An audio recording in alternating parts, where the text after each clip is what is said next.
Chapter 1039. The current Enkidu was Enkidu after fusing with Kingu, so Enkidu could be considered Tiamat's son. That was why Wuming wanted to let Enkidu enjoy this motherly love on his behalf. However, why do I have to continue resting on my knees? Wuming tilted his head and body as if he was resting on a pillow. There's no other way, Lord Wuming. It's probably because you're also mother's son.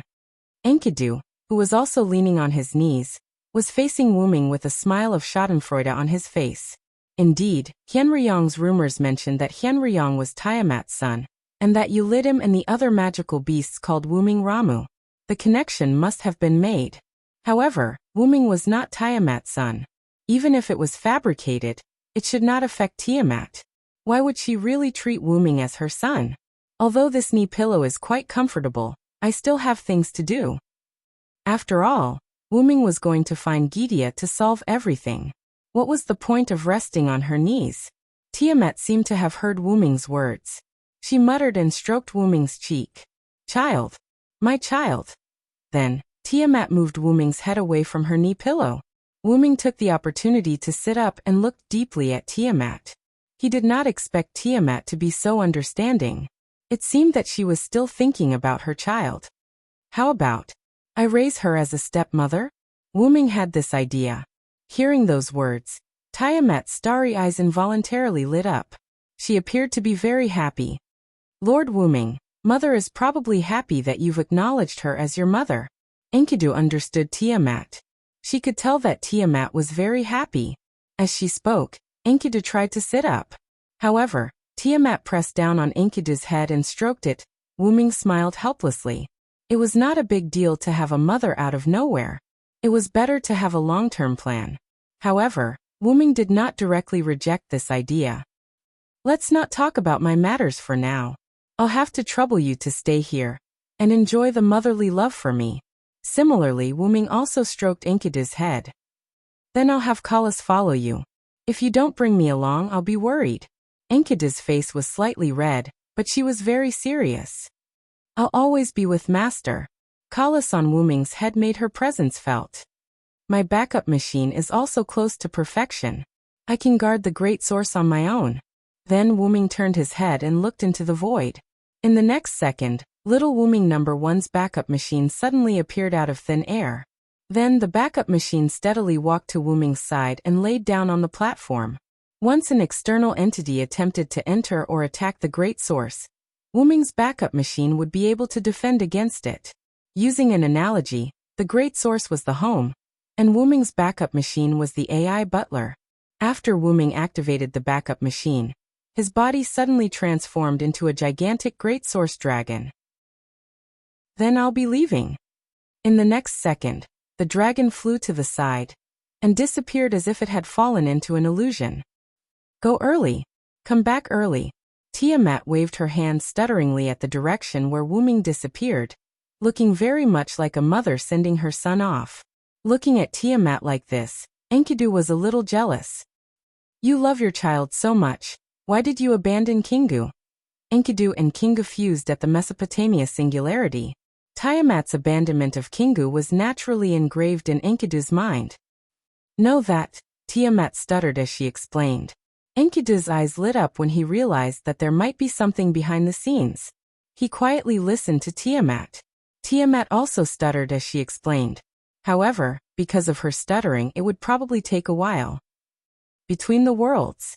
In a large world filled with scenes of the universe, huge transparent spheres floated there one after another, like stars in the universe. These huge spheres were worlds. At some point, a huge white figure suddenly appeared. It was Wuming in his dragon form. No matter how many times I come, this scene always amazes me. Wuming's huge dragon eyes flashed with the light of the universe. Worlds existed in this way, and Wuming was very interested in this phenomenon. Let's take a good look around. After all, traveling between worlds was a wonderful thing. Following this, Wuming flew in a certain direction. Wuming had gone to find Gidia last time, so he naturally remembered the route.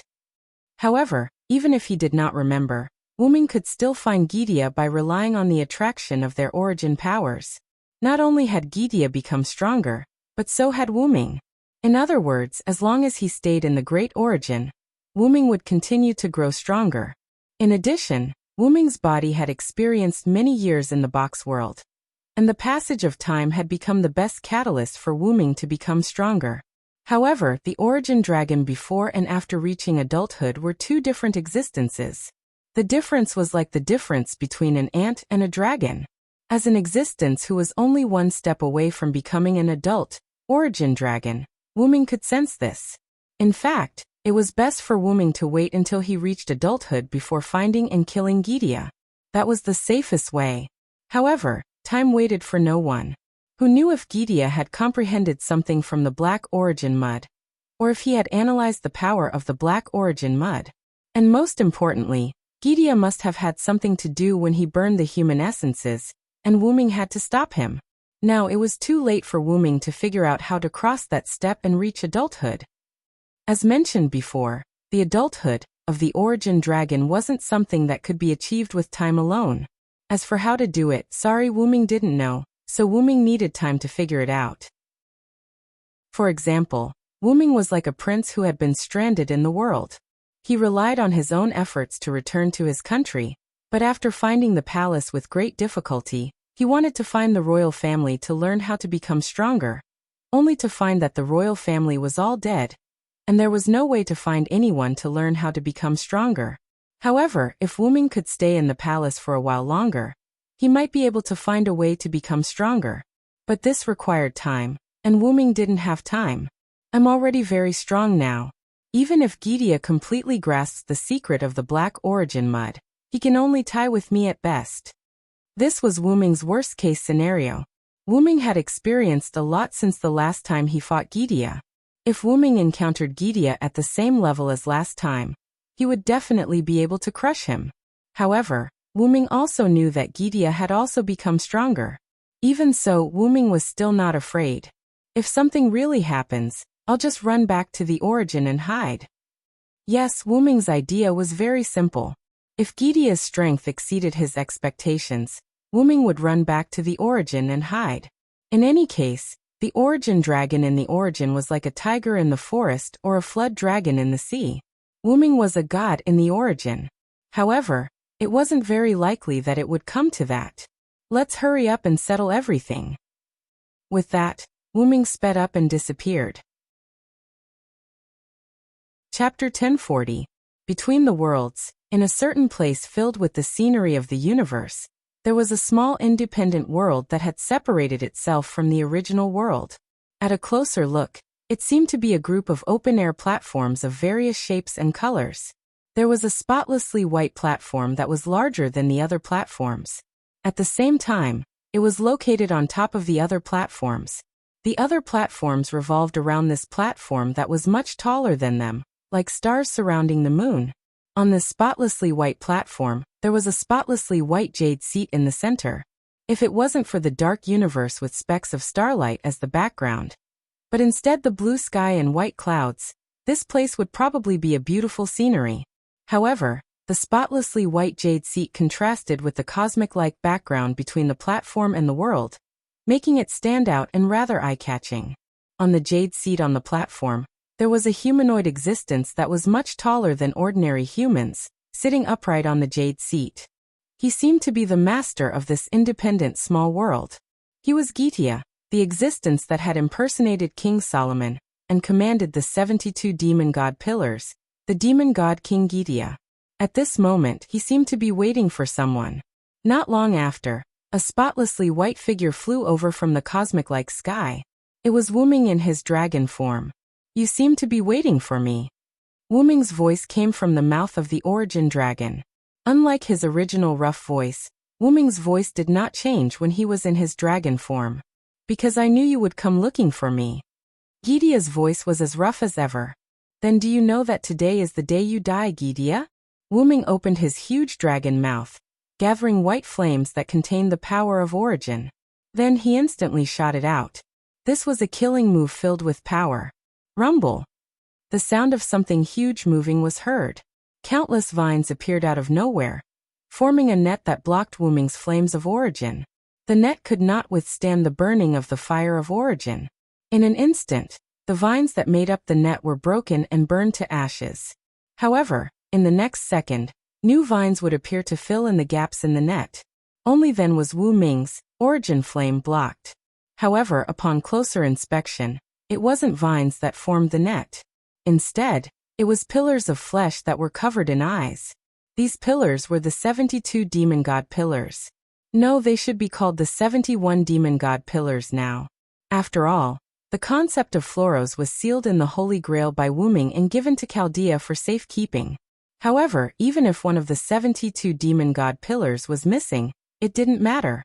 The concept of 72 demon god pillars, as a whole, could still be maintained.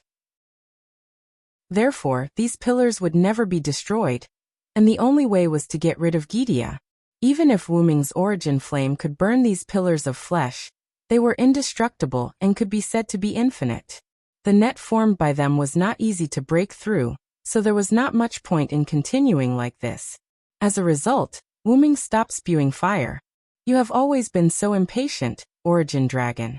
It was unknown what had happened to Gaia, but she was calmer than before. Her strength had also increased. Just the fact that his command blocked Wu Ming's attack was enough to prove this. If Gidia in the past was a stray hyena in the wilderness, then Gidia was now a lone tiger in the forest. Looks like you really obtained something from the black origin soil. Wu Ming's huge dragon eyes flashed with an expression of as expected. Actually, it's all thanks to you. Gidia was still sitting on his jade throne, looking rather calm. I originally wanted to detonate all the black origin soil I summoned to blow you to smithereens. But I didn't expect the power to affect me as well. Sure enough, Gidia was the same as Wu Ming at that time, heavily injured by the black origin soil. However, the damage caused by the black origin soil became a catalyst for me, allowing me to successfully obtain the power of the origin. After Gidia finished speaking, a huge amount of magic power rushed out of Gidia's body. This magic power contained a large amount of origin power, which was exactly the same as Wu Ming's. So what? At best, Gidia stood at the same height as Wu Ming.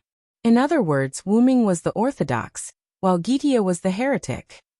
However, Gidia did not care about Wu Ming's disdain. Instead, he changed the topic. Do you know why I wanted to burn human reason? Wu Ming naturally did not know. Humans are ugly, cruel, bloodthirsty, and full of evil. Gidia began to criticize humans. Although there are excellent and kind humans, it is undeniable that most humans are pests on this planet. They are trash, a danger that must be eliminated. Gidia was a little agitated. He even stood up and spread his hands. I want to destroy humans, destroy human history, destroy the proof and records of human existence, and destroy these existences that make me feel disgusted. If that was the case, it was obvious that Gidia had done it. Human history had been burned. If it was not for the influence of Chaldea's magnetic field, humans would have gone extinct. However, this planet will give birth to humans again no matter what. This was something that could not be violated. This was something that would inevitably happen. At most, the next batch of humans and this batch of humans would have some differences, but they would be the same in essence. They would be ugly, cruel, and bloodthirsty.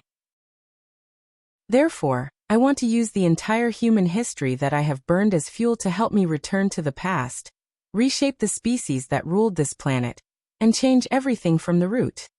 This was the truth of the burning of human reason. Wu Ming snorted at this. Are you trying to say that you're great?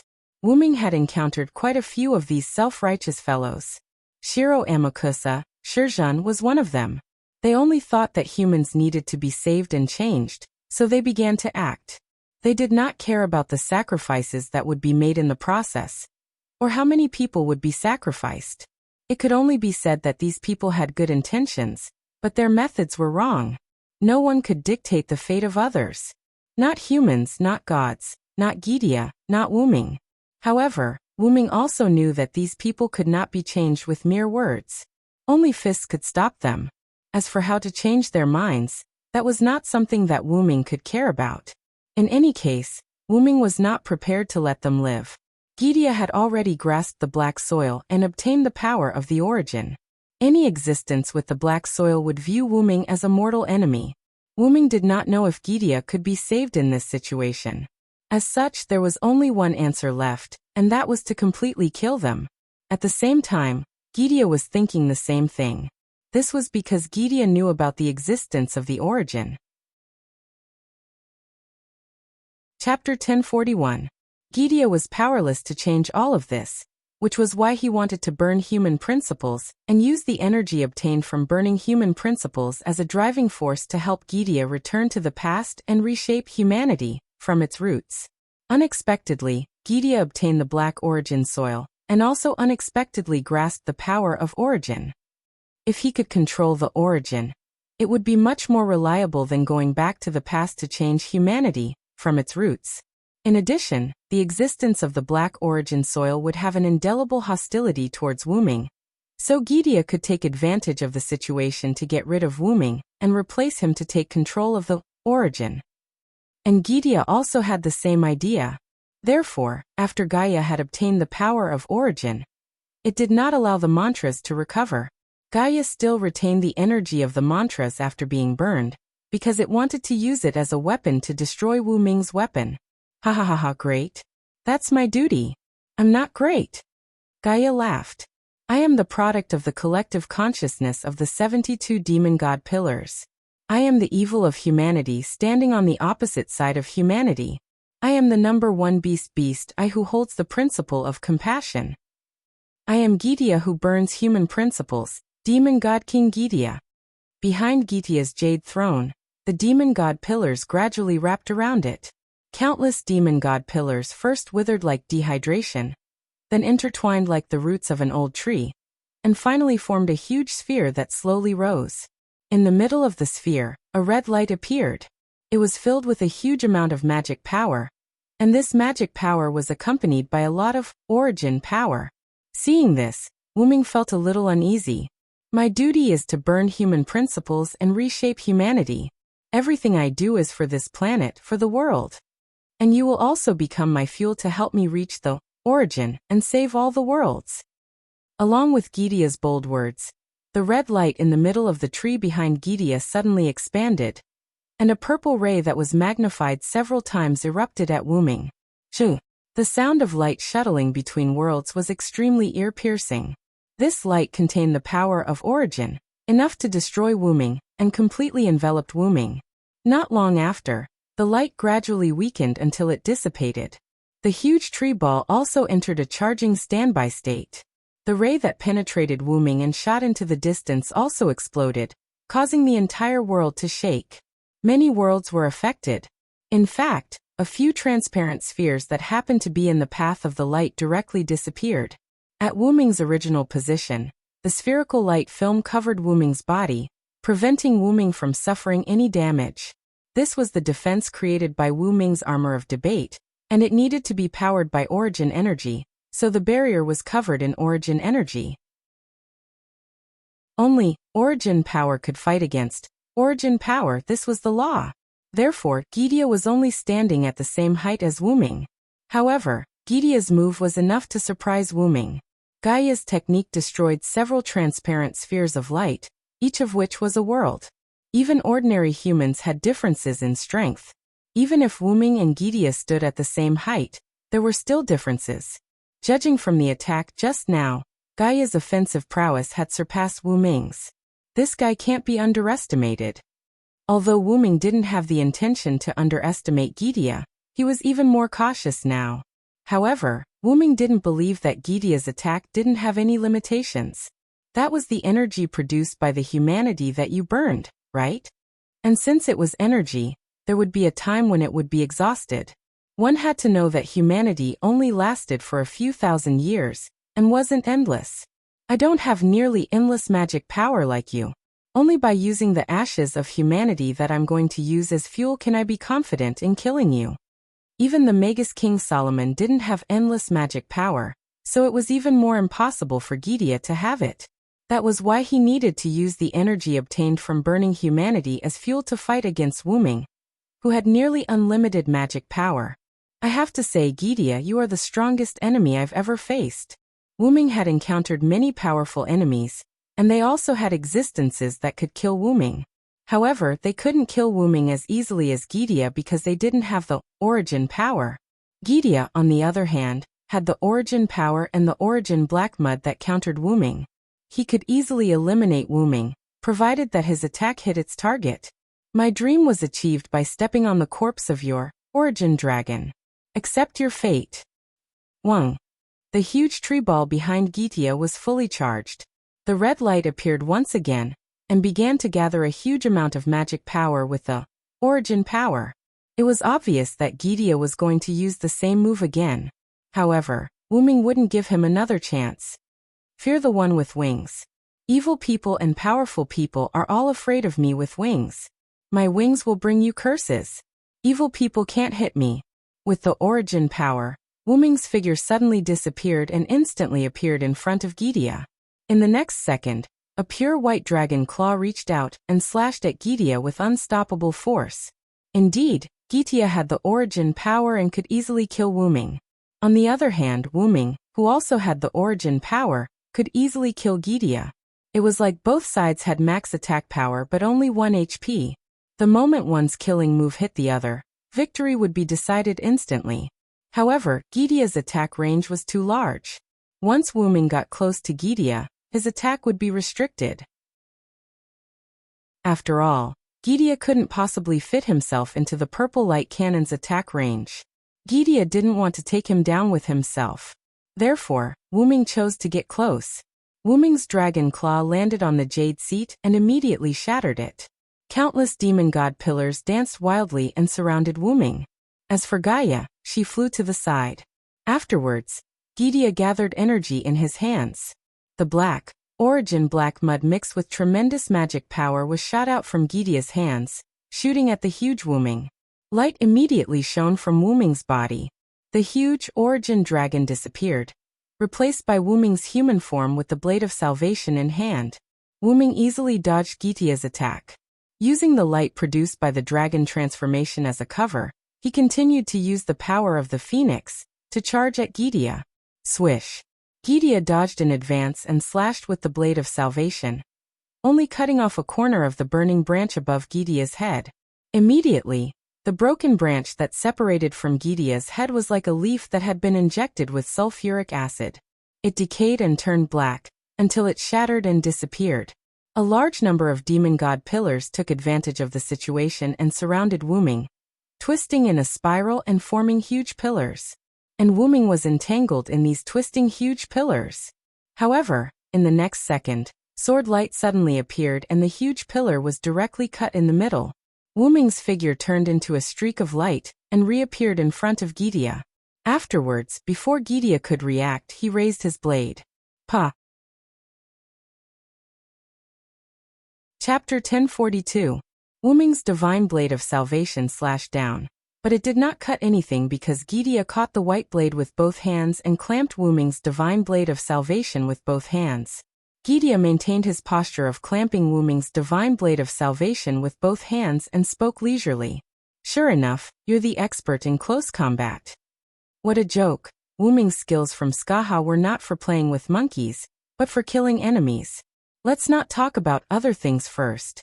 Even a sword master who only practiced one sword skill all year round could defeat a king who had led an army and had good martial arts skills.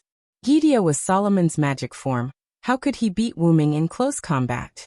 Wuming smiled at this.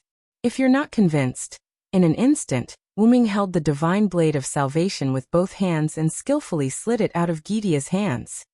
Then accept your death obediently. The divine blade of salvation that slid out of Gitia's hands slashed down at Gitia from below. The black demon god's flesh pillar that blocked Gitia in time was cut in half. Gitia, on the other hand, retreated backward.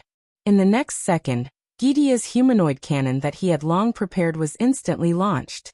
The purple ray once again engulfed Wuming's figure, who did not have time to activate the phoenix incarnation. However, immediately after, the spirit of speech that contained the power of origin came out of the purple light pillar. I am the strongest and the one who holds all victory in my hands. Whether it's human or demon. I'm the one who defeats all enemies' hostility. I will defeat any enemy who stands in my way. Puff! Like a fish rushing out of the sea, A burly golden giant rushed out of the purple light pillar. The burly giant seemed to be corroded, and its body was full of holes and incomplete. However, Wu Ming, who was in the middle of the giant's shadow, was unharmed. The purple ray of the humanoid cannon dissipated, and the aftermath of the explosion still erupted somewhere between the worlds. Needless to say, a few worlds must have been destroyed this time. Wu Ming dispelled the giant incarnation and stood opposite Gidia, who was floating in the void not far away. Around them were squirming pillars of various colors with eyes. From Wu Ming's close attack on Gidia to Wu Ming's use of the giant avatar as a shield to escape the beam of the humanoid cannon, it only took a few seconds. The victory and defeat that had almost been decided was actually just a facade. However, in the end, Wu Ming still had the upper hand. After all, Wu Ming had cut off a corner of Gidia's head, while Gidia did not cause any injuries to Wu Ming. Origin Dragon, you are indeed very powerful, but you still haven't reached that height. It seemed that Gidia had not only obtained origin power from the Black Origin Mud, but also some information about the Origin Dragon. Even if I haven't reached that height, it's more than enough to deal with you. Wu Ming stretched his neck and brandished the divine blade of salvation. The previous fight with Gidia was actually a test. Wu Ming did not have many moves, except for close combat martial arts and the divine blade of salvation. Magic and magic were barely enough to resist Gidia's humanoid cannon, but other than that, Wu Ming still had 12 avatars. By seizing the authority of multiple gods and adapting to Wu Ming's own authority, the 12 avatars of the 12 authority gods killer were quite powerful. Each avatar of the authority was not weaker than the authority of the other godslayers, and it was considered a first-class move in other worlds. Now, not to mention using all 12 avatars at once, using multiple avatars at once was a piece of cake for the current Wu Ming. This could be considered one of Wu Ming's trump cards. Gidia was obviously not as good as Wu Ming in close combat. The reason why he dared to attack Wu Ming even after knowing Wu Ming's identity and strength was entirely because of the Black Origin Mud and the Origin Power that Gidia had obtained from it. The test is over. Let's officially begin. Wu Ming raised the divine blade of salvation, and at the tip of the sword, the light of the sun shone in this cosmic-like world. Wu Ming was ready for a big wave. However, Gidia seemed to have a stroke and laughed for some reason. Ha ha ha ha ha ha dash. Wu Ming ignored Gidia's laughter and instantly condensed a sun at the tip of the divine blade of salvation. However, at this moment, the demon god pillar beside Gidia wriggled, and then something was presented in front of Gidia by the demon god pillar, as if it was presenting a treasure. It was a building wrapped in a transparent ball of light, and it was still snowing heavily inside, as if it was a Christmas crystal ball. However, Wu Ming recognized this thing. This was Chaldea, a human security organization located on a snowy mountain a few thousand meters above sea level. It was also where Gadotsi, Matthew, Roman, and Olga Marie were currently located. I see. Wu Ming directly dispersed the sun at the tip of the sword. When you transformed your jade throne into a small world, and left the world of the type moon, did you bring Chaldea with you? Did Flawless help you locate it? After all, Chaldea was considered a singularity that was difficult to find after being burned by the Anthropocene. Gidia wouldn't be able to find it so easily, and the Origin Black Mud and Origin Power weren't omnipotent. That's right.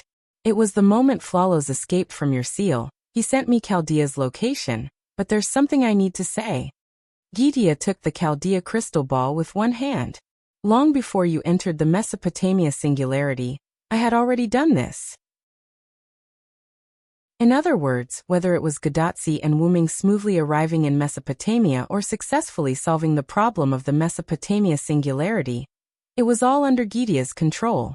So it seemed that the reason why Chaldea was able to reverse locate Gidia's lair was actually because of Gidia's instructions? At this moment, Wu Ming couldn't help but frown. Gidia taking this out now not only meant that he had been going easy on Wu Ming, but in a sense he was also threatening Wu Ming, because Gidia saw Wu Ming's concern. You really cherished these worlds. That's right, Wu Ming cherished the worlds between the worlds, or rather, he didn't want them to be hurt. The reason why Wu Ming fought in close combat, and didn't give Gidia a chance to fire the light cannon was entirely because Wuming was afraid that Gidea's light cannon would affect other worlds. Wuming knew many people in many worlds, including many friends and family members. After Wuming saw that Gidea's humanoid cannon had the ability to destroy worlds, Wuming chose to fight in close combat with Gidea. Because Wuming didn't want these worlds to be destroyed, he didn't want his friends and family to be in danger. Moreover, although Wuming wasn't overly compassionate, and in a sense Wuming was an evil person, even he didn't want to see the worlds with living creatures destroyed by Gidea's humanoid cannon. Whether it was the former or the latter, they were all reasons why Wuming wanted to stop Gidea from firing the humanoid cannon. Wuming was worried that Gidea would see through this, so he tried his best to hide his intention. He made the first move before Gidea fired the second humanoid cannon, which could be considered as an act of striking first to gain the upper hand. However, who would have thought that Wuming's intention would be seen through by Gidea? Chapter 1043. Are you trying to threaten me? Wuming went straight to the point. No matter what, Gaia was still a respectable figure. How could she do something so despicable as to threaten him? However, Gaia was kind enough to explain the situation. Why would I? I'm just telling you that Chaldea is under my protection. You don't have to worry about Chaldea being affected by our battle. Then Gidea put away Chaldea's crystal ball as if he was really thinking about Wuming. However, Wuming didn't relax at all. Firstly, Chaldea was still in Gidea's hands. What it said just now was another kind of threat. Secondly, other than the worlds that Wuming was unfamiliar with, there were many worlds that Wuming cared about that were still in between. In other words, once Gidea's artificial cannon was activated, there was a chance that it would affect those worlds. And Gidea said this because he wanted to get information from Wuming. In short, Gidea's artificial cannon had to be stopped. Otherwise, he would have to take it all on and not let the aftermath of the artificial cannon affect those worlds. All evildoers, be afraid of my power. I am the strongest, and I hold all victory in my hands. I will deny the sky, deny the earth. Make a pact with me, listen to my call, and obey my command. Thou hast violated the contract and brought evil to the world. Bestow the torrential flood upon me. Let out a dazzling radiance and grant me divine power. Evildoers can't hit me. Wuming chanted the words of the 8 incarnations in one breath. Moreover, he condensed the 8 words into one sentence, forming a short version of each incarnation's spirit. Although it sounded a little out of place, the effect wasn't bad at all. A huge dark purple draconic shadow appeared around Wuming. A huge white and pure black divine blade of salvation appeared in the hands of the huge draconic shadow. Black clouds appeared above the huge draconic shadow and kept spreading to the surroundings. In this cosmic-like place, there was a storm, lightning, and thunder, and the seawater had already surrounded the entire Temple of Time. This is a new world. Gidea was surprised. Dark clouds covered the sky, and the sea surged under Gidea's feet. There was no end to the clouds and no end to the sea. The storm with lightning and thunder fell suddenly, and the sea surged violently, crashing into the Temple of Time. Gidea could sense that his Temple of Time and the demon god pillars had arrived in a new world. Without a doubt, this was a new world created by Wuming's spirit of speech. This way, we won't have to worry about affecting the worlds in between. As soon as Wuming's words reached Gidea's ears, Wuming appeared in front of Gidea with the divine blade of salvation in his hand. The huge sword shadow of the divine blade of salvation slashed down at Gidea. Clang! Gidea blocked the attack. Gidea crossed his hands and clenched them into fists, and the sword shadow of the divine blade of salvation slashed at his fists. Upon closer inspection, it wasn't the fist that blocked Wuming's attack, but the ring on Gidea's finger. Although Gidea was a 3-meter-tall humanoid creature, his body was very different from a human's body. For example, Gidea's hands were enough to crush several people's heads at once. The 10 rings on his thick hands looked like brass knuckles. However, no matter how much they looked like brass knuckles, they were still just rings. Crack. Sure enough, there was a crack in one of the rings. Gidea suddenly exerted force and pushed Wuming's body away. As for the cracked ring on Gaia's finger, it shattered in an instant. Wuming, who knew Roman's identity, easily guess what the 10 rings on Gidea's finger were. The broken one is a fake, right? Wuming wasn't in a hurry. Instead, he slowly chatted with Gidea. Gidea, who was suddenly attacked, wasn't angry. He followed Wuming's words and replied, "My king had 10 rings, but he only left 9 rings. One of them was missing, so I made one myself." The king that Gidea mentioned was King Solomon. As for the fake ring that Gaia had created, it was the one that had shattered earlier. But that's not important. We don't need a king anymore. I'm our king. In an instant, the man-made cannon that was already prepared at the back of the Jade Throne was launched. And the target was Wuming. However, Wuming didn't dodge this time. Because if he did, this temporary world that was hard to form would be destroyed by the cannon. Boom. Whoosh. Whoosh whoosh. Thunder rumbled, lightning flashed, thunder rumbled. Waves surged, wind howled, thunder rain, and waves rushed toward the cannon that was fired at Wuming as if they were alive. The moment they came into contact, the thunder, rain, and waves were dyed with a layer of black destructive power. The two collided in an instant. A huge explosion occurred in this world. White light illuminated this world that only had sea and storm. Wuming had returned to the route without anyone noticing. On the central platform, Wuming landed in his human form. "Lord Wuming, why are you back?" After listening to Tiamat's explanation, Enkidu, who was still enjoying the pillow on his lap, instantly got up and came to Wuming's side. Tiamat didn't stop him. Instead, she sat aside obediently and didn't disturb him. "There's a problem. I had my clone stall Gidea for a while." That's right. The clone that was fighting Gidea was Wuming's full strength. At that time, Wuming had used the simple spiritual language formed by the 8 clones: Dragon Seed, Giant, Storm, Annihilation, Flood, Thunder God, Phoenix, and Dependence. The ability of the Dependence clone was that when a clone was created, the clone would inherit 100% of the original strength. In other words, the clone could still use the 12 powers. Wuming had also given the Divine Blade of Salvation to the clone. The Divine Blade of Salvation, which couldn't be duplicated, could be considered as a cover for the clone. The Thunder God clone, the Storm clone, and the Flood clone, combined with the power of the root, formed a simple and crude world. After that, Wuming used the Phoenix to escape from this world. At the same time, he had the clone use the Phoenix clone to ambush Gidea. Even Gidea wouldn't be able to tell that it was a clone that was fighting it. The reason Wuming didn't fight Gidea was mainly because it wasn't easy. Gaia not only hijacked Chaldea, but its artificial cannons can also destroy the worlds between the worlds at any time and anywhere. Victory or defeat aside, there would be heavy casualties in the end. That was why Wuming had his doppelganger fight Gaia for the time being, delaying as much as possible. That was why his doppelganger and Gaia had talked about the ring. Unfortunately, Gaia did not give the clones a chance to chat. After chatting for a while, she once again launched a sneak attack on Silence clones with the human logic cannon, and the battle began again. As for why Wuming wanted to return to the root, it was naturally to solve the current situation that was getting worse. Chapter 1044. Gidea had the humanoid cannon, and with its origin power, it could destroy any world in between with a single shot. Not only that, but it also had Chaldea as a hostage.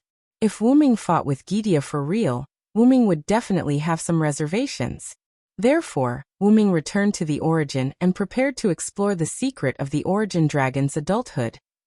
Only by reaching that height would Wuming be able to effortlessly deal with Gidea, save Chaldea, and protect the various worlds. At that time, Wuming might also find a way to restore the worlds destroyed by Gidea's humanoid cannon. But how would Wuming find out the secret of adulthood? As mentioned before, it would take time since he had no clue. But now, Wuming had a clue, which was why he escaped and returned to the origin. Gidea was injured by the black origin mud and obtained origin power from it. Wuming looked at Enkidu and suddenly said, "So, I want to give it a try." As soon as he said that, Enkidu was shocked and his expression changed. "Lord Wuming." Enkidu had been by Wuming's side for a long time, so he basically knew all of Wuming's secrets. There was not much that he did not know. Therefore, Enkidu knew very well how harmful the black origin mud was to Wuming. Most importantly, almost all of the black origin mud that wandered between worlds had been used by Gidia as bombs. There were so many of them that their power was unimaginable. Otherwise, Wuming would not have chosen to leave his body and transfer his consciousness to the backup machine. Since the black origin mud between worlds had been summoned by Gidia and caused an explosion, there was no more black origin mud between worlds. Only some worlds still had black origin mud. After wandering around for a long time, the origin black mud accidentally entered these worlds. Wuming had encountered black origin soil in quite a few worlds. The main body of Erica that Darius used was Pandora's box, which contained the origin black soil. When Wuming was fighting against the last king, Roman, in the Godslayer world, he had accidentally shattered the world barrier. If he had not stopped in time, the origin black soil surrounding the Godslayer world might have entered the Godslayer world. The black origin soil also existed in the Star Cup, and it had even given the Star Cup its own consciousness. The origin black mud had once existed in the root of the origin, and had almost stolen Wuming's home after Wuming's return. Although the origin black mud in the box court world was brought in by Wuming, it had also affected that world, and Azedakaha had changed a lot because of it. In the Mesopotamia singularity, Tiamat had also fused with the origin black mud for some reason. Her authority, the Sea of Life, had also fused with the origin black mud, and Tiamat had also become extremely strange and powerful. However, after all that had been said, one thing was very clear, and that was that the origin black mud had all been eliminated. There was very little black origin mud in Pandora's box, and after being sealed for so many years, it had weakened. After fusing with Wuming, it had luckily been eliminated by the immature Wuming. The origin black mud that had almost entered the Godslayer world must have been eliminated in the explosion caused by Gidia. The origin black mud in the Star Cup had fused with the Star Cup's consciousness, and was finally eliminated by Wuming. The origin black mud in the Big Origin had also been eliminated by Wuming using the power of the Big Origin. In the box court world, the origin black mud had entered Azedakaha's body, and was eliminated by Wuming in the end. Even Azedakaha's soul had perished, and his body had been transformed into an absolute evil spirit base by Wuming. As for Tiamat, Wuming had also used the Void Star Taisui seal on Azedakaha's body to bring her to the Big Origin to be purified. In the end, Wuming even had a mother? In any case, all of this meant that the origin black mud that Wuming had encountered or known about had all been eliminated, and not a trace was left. There was no origin black mud between worlds. Only in some worlds, there might be some origin black mud mixed in, but Wuming did not have the time to look for it. Therefore, Enkidu's meaning was very clear. Not to mention the secret of using the origin black mud to trigger adulthood, there was not even a shadow of the origin black mud. But in the next second, Wuming took out a ball of origin black mud. The ball of origin black mud, which had shrunk into a ball, appeared in Wuming's hand as if it was afraid. It was as smooth and round as a black jade ball, and those who did not know would have thought it was a precious jade. Lord Wuming, where did you get this? Enkidu looked at Wuming in confusion and surprise. Kalas answered Enkidu. When Master was fighting with Gaia, he took the opportunity to take some. That's right. When Wuming destroyed Gidia's jade throne, Gidia used the origin black mud to attack Wuming when he dodged, and Wuming grabbed a handful at that time. In fact, when Wuming first heard that Gidia obtained his power from the origin black mud, he had planned to get some origin black mud from Gidia for research. After all, who knew if Wuming would destroy Gidia in the end? To be safe, Wuming collected some origin black mud in advance, and planned to test it out after killing Gidia. However, who would have thought that Gidia would add the threat of holding Chaldea hostage to the threat of the Anthropocene cannon? With no other choice, Wuming, who changed his tactics at the last minute, chose to escape and let his doppelganger deal with Gidia, while Wuming brought the origin black mud back to the origin to try and see if he could obtain the secret of coming of age. This idea was a little uncertain, but Wuming was uncertain. As an old gambler, Wuming was also gambling. Wuming was not sure if the origin black mud could help Wuming obtain the secret of coming of age. So Wuming gambled on the good side, and came back to try. Wuming had also been severely injured by the origin black mud together with Gidia, but Wuming managed to separate his mind from his body in time and went to the backup machine, so he did not know if the origin black mud had any effect on Wuming's growth. However, the reason why Wuming's body grew so quickly was probably not entirely because he stayed in the box garden world for a long time. The passage of time could indeed have an effect on the growth of the origin dragon, but the number of years needed was astronomical. Therefore, it was very likely that the origin black mud did have a promoting effect on Wuming's growth. It was a pity that Wuming had shifted his mind back then and did not experience the secrets brought by the origin black mud, nor did he know the changes the origin black mud had on Wuming's body. Thinking about it carefully, Wuming increasingly felt that the reason he was approaching the level of coming of age so quickly was very likely because he was severely injured by the origin black mud back then. Now Wuming did not know whether to laugh or cry. If Wuming's mind had not shifted to the backup machine back then, he might have beaten Gidia up by now. However, Wuming didn't regret it. After all, if the events of a certain time in the past were to change, then everything that Wuming experienced in the future would probably be completely different. Wuming cherished all the people and things that he had encountered so far. So regret? That was impossible. Although the origin black mud was indeed terrifying to Wuming, when he thought about the people and things that he had encountered so far, Wuming suddenly felt that the origin black mud was actually not that scary. Looking at the origin black mud floating in his hand, Wuming immediately made up his mind. Chapter 1045. Suddenly, Wuming pressed the black origin soil against his heart. Thump. Thump. In an instant, Wuming's heart let out a clear sound that spread throughout the entire route. Then, Wuming showed a pained expression. Lord Wuming. Enkidu was so scared that he quickly held Wuming. Lilin, I'm fine. Wuming's pained expression eased a little, and he no longer seemed to be in so much pain. However, this was only because Wuming didn't want Enki to worry. He forced himself to relax his furrowed brows because of the pain. In fact, the pain coming from his heart was too much for Wuming to bear. Why is it so painful? Wuming wailed in his heart. This was not much less painful than when Wuming was blown up by the explosion caused by Gidia detonating the black origin soil. Back then, Wuming had instantly transferred his consciousness out of his body, so he did not suffer much damage.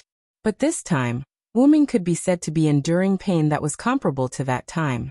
This was double the pain of his soul and body. It could not be helped. The black origin soil had a restraining effect on Wuming, and it was much more painful than a sword piercing his body. Streams of black origin soil flowed from Wuming's heart to the platform like water droplets falling on a red-hot iron plate. The black origin soil that fell on the platform instantly evaporated. This was the manifestation of the black origin soil being eliminated by the root's defense mechanism. As long as the black origin soil left Wuming's body, it would be eliminated by the root's defense mechanism. At this moment, Wuming's hand was still pressed against his heart to prevent more black origin soil from flowing out and being wasted. Wuming had to slowly wait for the black origin soil to completely enter his body. However, the pain was unbearable. Wuming's brows, which he had forced to relax in order to not worry Enkidu, were now tightly knitted again, but the process was rather slow. Lil, and you and Kalas stay away from me. Wuming used his free hand to take off Kalas from his head, and threw her into Enkidu's hands. Then he shook off Enkidu's support, turned around and walked a few steps to put some distance between him and Enkidu. After turning around, his brows furrowed brows instantly, and his facial expression began to distort. It was clear how painful it was. Lord Wuming. Master. Both Enkidu and Kalas even wanted to catch up to Wuming's go. They knew that Wuming didn't want them to worry, and also didn't want them to be affected by the accident that might happen later. That was why Wuming told Enkidu and Kalas to stay away from him. However, Enkidu and Kalas wouldn't want to stay away from Wuming because of something like this. However, in the next second, a hand landed on Enkidu's shoulder. Enkidu, who was holding Kalas's head, was stunned and immediately turned around. It was Tiamat. Tiamat, who was originally sitting in a daze, stood up and walked behind Enkidu. When she saw Enkidu turn around to look at her, Tiamat let go of Enkidu's shoulder, then walked with her slender legs and slowly walked toward Wuming, who had his back facing them. Child. Son. Tiamat walked behind Wuming and slowly spoke. Although Tiamat still stuttered when she spoke, Tiamat had a beautiful voice. Her voice was extremely beautiful. When Wuming heard it, his furrowed brows relaxed a little. The pain only eased a little, and he didn't feel any change. Therefore, Wuming was still in pain. However, in the next second, the stumbling Wuming clearly felt someone pulling him. In an instant, Wuming fell backward and was embraced by a warm embrace. Tiamat hugged Wuming, who was sitting on the ground, like a mother hugging her child. Wuming, who was leaning back in the embrace, could even clearly feel the elasticity of the two firm balls on his back. But at this moment, Wuming didn't feel anything else in his heart. There was only warmth, as comfortable as being in a mother's embrace. Ever since he could remember, Wuming only had the love of his grandfather. There was no fatherly or motherly love. Even so, Wuming could still feel from Tiamat's embrace that this was indeed a motherly love that Wuming had never felt before. Therefore, Wuming was quite infatuated with this rare motherly love. As a result, Wuming slowly adapted to the pain caused by the black root mud eroding his body from his heart. In other words, Wuming's attention shifted from the pain to the motherly love to ease the pain, until he completely ignored the pain. However, Wuming's purpose was not to eliminate the pain, but to try to find the secret of adulthood, when the black root mud caused damage to the body. Therefore, we must be awake. Tiamat seemed to really treat Wuming as her own son who needed to be treated wholeheartedly. She even began to help Wuming achieve his goal. Tiamat, who was half kneeling behind Wuming, hugged Wuming tightly. She rested her chin on Wuming's head. Her pink starry eyes were filled with longing and love for Wuming. She opened her small mouth full of sharp teeth and slowly sang a song. This simple song was exactly the same as Tiamat's cry when she was at the Mesopotamian Singularity. However, it was different from the aggressive song from before. This time, the song contained the great love of a mother, and was not aggressive at all. Wuming, who heard this song, felt as if he had been fed a hangover soup. Wuming, who was still indulging in motherly love, became extremely clear-headed at this moment. He also understood that Tiamat was helping him. First, she used her motherly love to remove the pain caused by the erosion of the black root mud. Then, she used her song to wake Wuming up at this moment. In this way, Wuming could concentrate on his research and explore his goal. Wuming's eyes were clear as he looked at Tiamat's slender arms that reached out from his shoulders and wrapped around his neck. He smiled. It seems that this mother is set on. Tiamat's behavior made Wuming's impression of Tiamat rise to the maximum. Previously, Wuming was still considering whether to deny Tiamat as his mother, but now it was confirmed. After that, Wuming closed his eyes. He had to hurry up and see if he made the right bet. Wuming focused his consciousness on his body, and saw the inside of his body. The black substance was spreading little by little from his heart to all parts of his body. The black substance was the black root mud that entered Wuming's body. Wuming's hand that was originally pressed on his heart had already been put down, because the black root mud knew that once it left his body, it would be eliminated. Therefore, it entered Wuming's body through his heart and spread at a speed visible to the naked eye, eroding Wuming's body. At this rate, Wuming's entire body would be occupied by the black root mud in a few minutes. Once the black root mud completely occupied Wuming's body, who knew what would happen? Wuming was willing to gamble because he had insurance. He would not put himself in mortal danger in the gamble. In the next second, a large amount of white substance appeared out of thin air in Wuming's body, and began to fight against the black substance. This white substance was the origin power. Chapter 1046. Any part of Wuming's body could produce origin power, which was why it could appear out of thin air inside Wuming's body and fight against the black substance that represented the origin black mud. Origin power was Wuming's insurance. Wuming consciously controlled the birth and death of origin power, constantly mixing it with the origin black mud. The white substance and the black substance were like two countries at war, going back and forth, one taking over one side, the other taking over the other. In the end, the Origin Black Mud and Origin Power each took over half of Wuming's body. It wasn't a case of you taking up the left and me taking up the right, or you taking up the top and me taking up the bottom. Instead, it was a mixture of you and me. At this moment, Wuming's body was filled with black and white substances. Black and white were constantly changing, and finally, the Origin Black Mud and Origin Power were fighting against each other. However, this wasn't enough. The Origin Black Mud wasn't in its home ground, and it was caught off guard by the Origin Power. All of its thoughts were focused on resisting the Origin Power. As a result, the corrosion of the Origin Black Mud on Wuming's body weakened. He hadn't obtained anything from the corrosion earlier, and now that the corrosion had weakened, wouldn't it be even harder to obtain the secret? And so, Wuming came up with an idea. Wuming controlled the Origin Power and consciously guided the Origin Black Mud through his body again and again. In just a few breaths' time, the Origin Black Mud had completely covered Wuming's body, leaving nothing behind. However, what Wuming imagined didn't happen. Not only that, nothing happened at all. Nothing happened? Wuming was at a loss. Could it be that his gamble was wrong?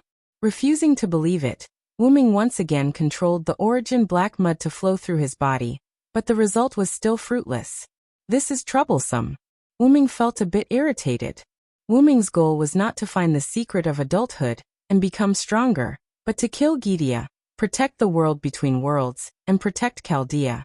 However, this method did not seem to achieve the goal of killing Gidia, protecting the various worlds and Chaldea.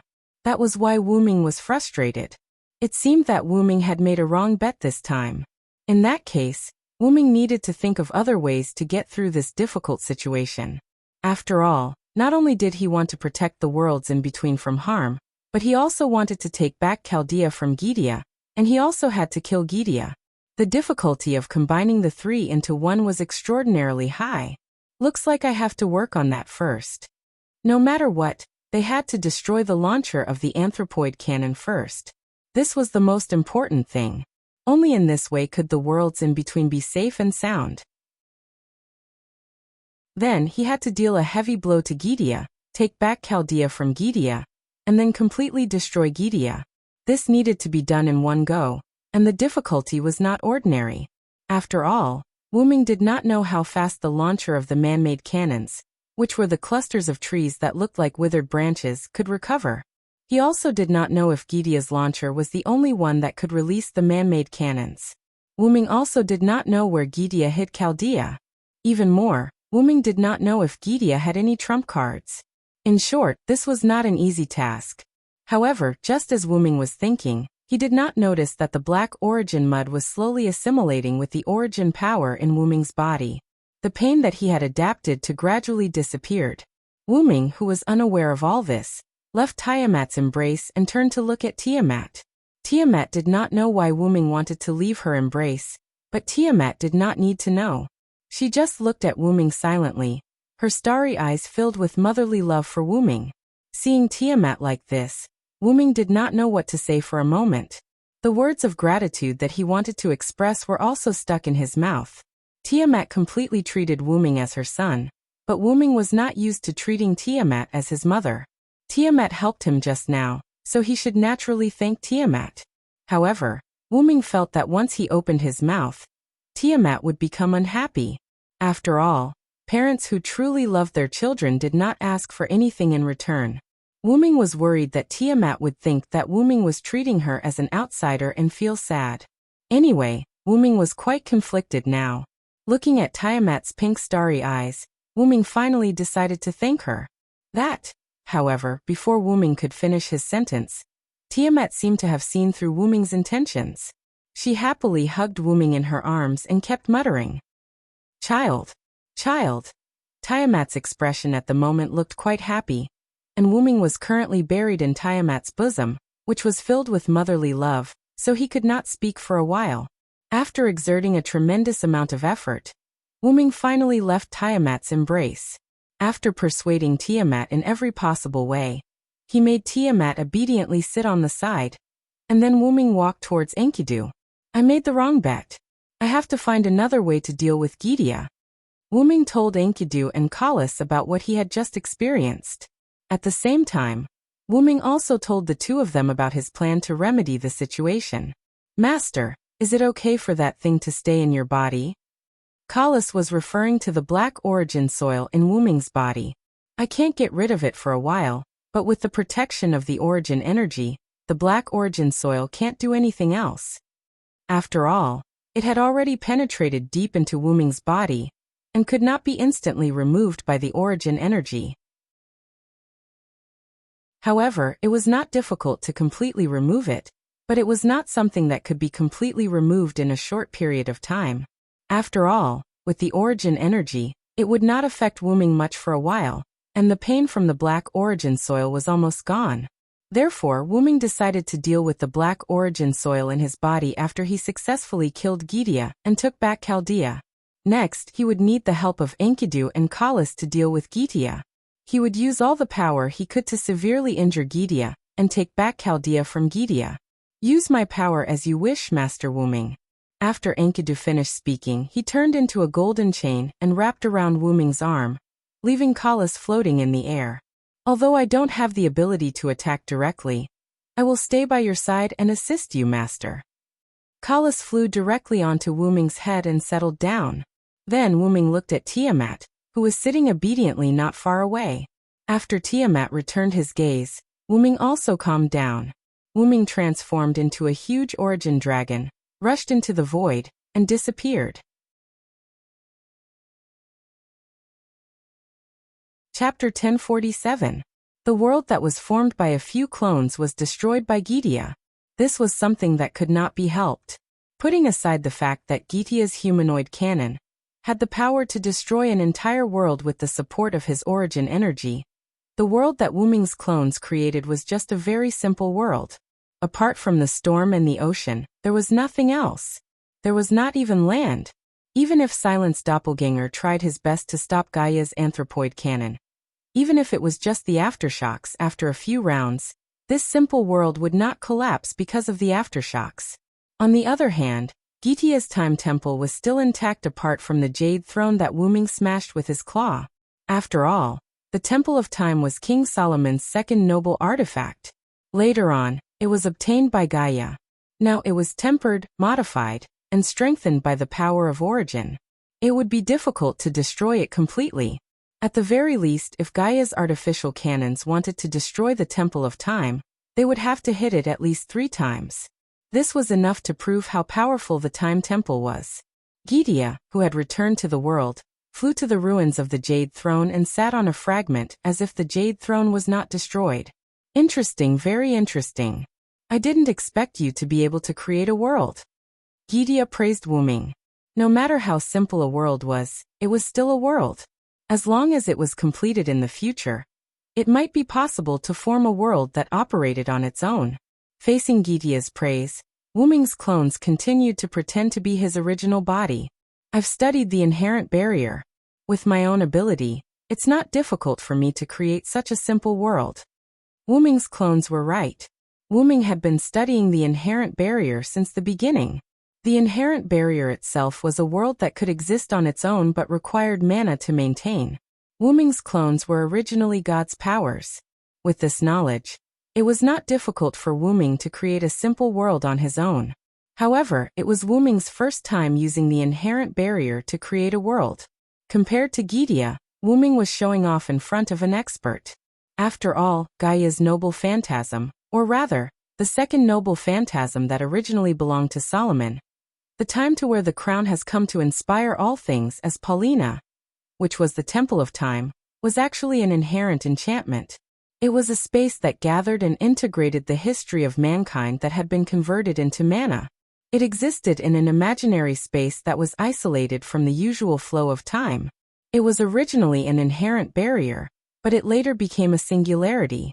Later on, due to the origin power and Gidia's control of the relic, it became a special small world. If Gidia wanted to, the Time Temple could undoubtedly become a new world. However, Gidia did not want to do that. That was why he kept the Time Temple in its current state, leaving the moon-shaped world and coming to this world. Therefore, in a sense, Wuming was showing off in front of an expert. You're really strong, Gidia. Gidia chose the right battlefield and grasped Wuming's weakness, so Wuming did not dare to fight with all his strength against Gidia. It could be said that he had all the right time, place, and people. Gidia had the artificial cannon that could easily destroy the world, and the battlefield between Wuming and Gidia was still between countless worlds. In addition, Wuming was also threatened by Gidia to some extent, so he could not fight with Gidia at all. If one were to simply compare Wuming and Gidia, Wuming's individual combat ability was very strong, while Gidia's was good at AoE damage. In short, all the factors added together were quite unfavorable to Wuming. However, it was good that Gidia's moves were simple and did not have any strange abilities. Wuming could still deal with it, but if he wanted to defeat Gidia under such conditions, he still had to plan for the long term. In other words, he had to stall for time. Everything Wuming was doing now was to stall for time. Whether it was building the world, chatting with Gidia, or stopping Gidia from releasing the artificial cannon, they were all stalling for time. In order to avoid being too deliberate, Wuming also took the initiative to attack, but those were all harmless attacks that basically did not have any effect on Gidia. However, in the end, he still did not find any good way and could only rely on force to break through. Wuming's clone had received the plan of the main body, and the main body was also rushing here. What Wuming's clone needed to do was to cover for the next plan and make the best preparations. First, he needed to destroy Gidia's launcher that launched the artificial cannon, the huge sphere made of dead branches. Glancing at the sphere from the corner of his eye, Wuming's clone let go of the blade of salvation and let it float in the dragon-shaped phantasm around him. Then Wuming's doppelganger raised a hand and chanted, "For victory, come to me quickly. Immortal son, please give me a shining steed. O spirited horse, with the lifeline of my origin dragon, I bestow upon the eternal glory. Bring forth my radiant wheel of light." Wuming's clone suddenly emitted light. In this universe-like world, it was like a sun. This was an enhanced version of the spirit that could double the power of the sun incarnation. A star appeared in front of Gidia. The light made Gidia unable to open his eyes for a while, although Wuming's clone did not know whether Gidia had eyes or not. The next second, the star rushed to Gidia. What? Gaia stood up from the jade throne fragment in the face of the star that was rushing towards her. She looked surprised. The reason was very simple. Regardless of whether Gidia was threatening him or not, Chaldea was on Gidia's side. If Gidia did not protect Chaldea, Chaldea would definitely be destroyed under the impact of this star. Did the other party not care about Chaldea's safety? Just as Gidia mobilized the demon god pillar and prepared to defend, the huge star suddenly flickered and disappeared. No, it didn't disappear. Gaia could feel that her back was burning hot at the moment. And the star did not disappear, but moved so fast that it teleported. The incarnations on Wuming's clone had not been removed. The phoenix incarnation was still there, but the burden on the body was not small. Wuming's clone used the sun incarnation. It seemed to be rushing to Gidia, but in fact, it was aiming at the reloaded anthropoid cannon behind Gidia. The star came into contact with the launcher of the anthropoid cannon. And the next second, thunder, hurricane, vortex, and undercurrent full of destruction all exploded in the star. And in this way the whole star that was originally stable exploded.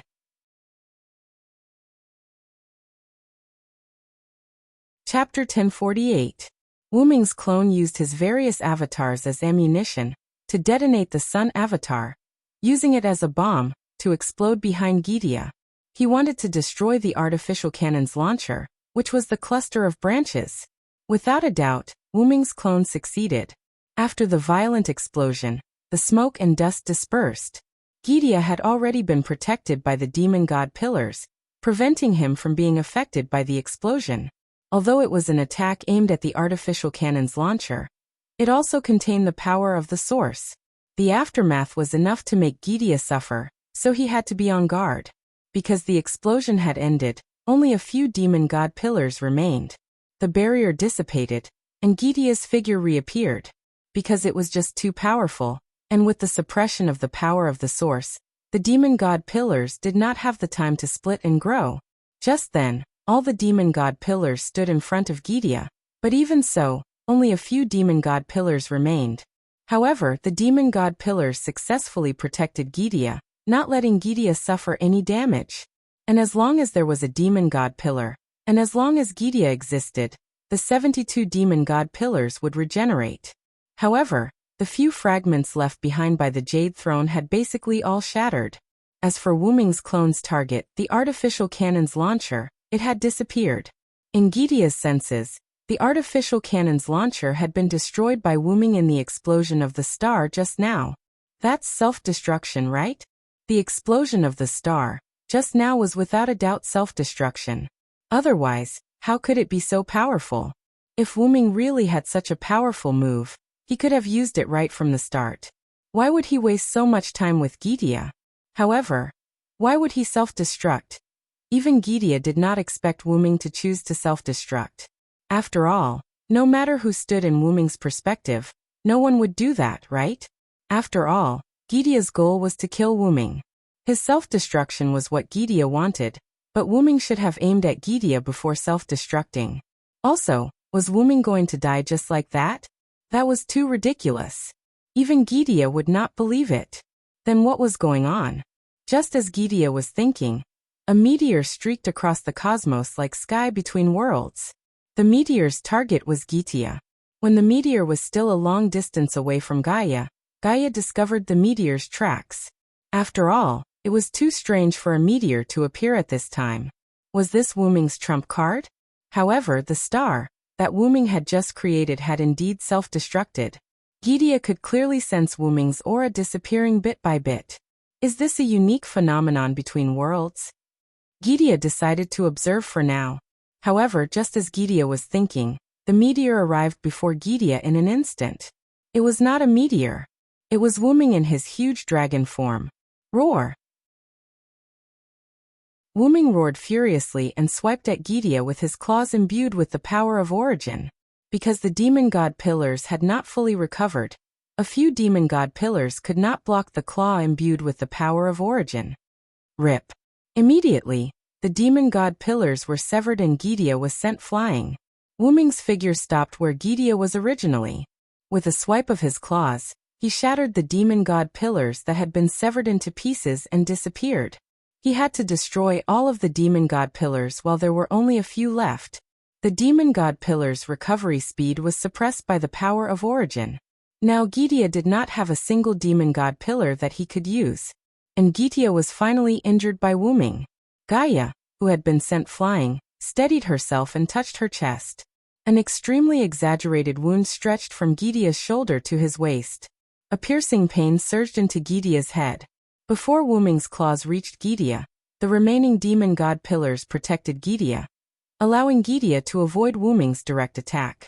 As a result, this wound was not caused by Wu Ming's claws, but by the power of origin imbued within Wu Ming's claws, or in other words, by grazing Gidia. Otherwise, Gaia wouldn't only have one wound on her body. A blue figure appeared from the hole in Gidia's chest. It was the crystal ball that stored Chaldea's base. As Gidia touched the wound, the Chaldea's crystal ball fused into Gidia's body again. Clearly, Gidia had hidden Chaldea even deeper in his body. The sharp-eyed Wu Ming obviously saw this. So it was there. Now, all the demon god pillars had been destroyed and the artificial cannon's launcher had been destroyed. Chaldea's location had also been found. Now, as long as he took Chaldea back, Gidia would lose everything he relied on. And Wu Ming had discovered a new move. With a wave of Wu Ming's dragon claw, a dozen meteors flew towards Gidia. At a closer look, those were not meteors at all. They were clearly Wu Ming. Or in other words, they were Wu Ming's clones. And these clones were not as strong as Wu Ming. They were even much weaker than Wu Ming. So even if there were more of them, Gidia was not afraid. At the same time, he also knew why that Wu Ming had self-destructed so easily. Because that was also a clone. Just like the soundless creatures that were flying towards it. Mere clones. Gidia clasped his hands together and opened them again. Countless origin black mud spurted out from Gidia's palms like lasers. In an instant, a few Wu Ming's clones were hit. However, there were also clones that survived. These clones took the opportunity to approach Gidia. Immediately, the surroundings emitted a star-like light. Could it be? Gidia realized something. In the next second, several stars surrounded Gidia and exploded. This was Wuming's new move. Using the clones as bombs, he used the sun incarnation with all his strength. With the power of self-destruction, he attacked Gidia. Such a disgusting move was simply Wuming's signature move. It was a pity that Wuming had not discovered this point before. Art was explosions.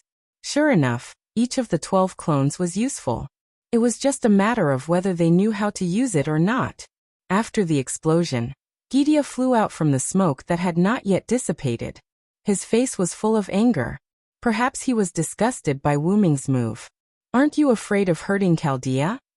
Gidia was right. The explosion of Wuming's clones was not that powerful, but it was not small either. It was almost comparable to the gas explosion in Winterwood City. Even if Chaldea was in Gidia's body, if he really destroyed Chaldea, it would not be a joke. However, Wuming smiled at Gidia. The explosion caused by self-destruction is almost all the power of the source. How could it hurt Chaldea? That's right. Whether it was the sun incarnation or the other clones, or Wuming's sun incarnation, they were all driven by the purest power of the source. From a human's point of view, these explosions were very ordinary. They could not hurt Chaldea's defense at all. But for Gidia, who had the black soil, it would definitely cause double the damage. When Wuming slapped Gidia away with his claw, he clearly saw that Gidia was injured, while Chaldea's crystal ball was fine. Obviously, as long as he attacked with pure source power, he would not hurt Chaldea. Reducing the power of the explosion and increasing the concentration of source power would not affect Chaldea much. This was the effective method Wuming accidentally found to deal with Gidia.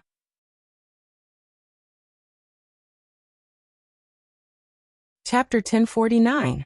You deserve to be called my enemy. Gidia was not angry that Wuming had found such a shameless way. Instead, he praised him. "So you should just accept your death, Gidia." Wuming's body was glowing.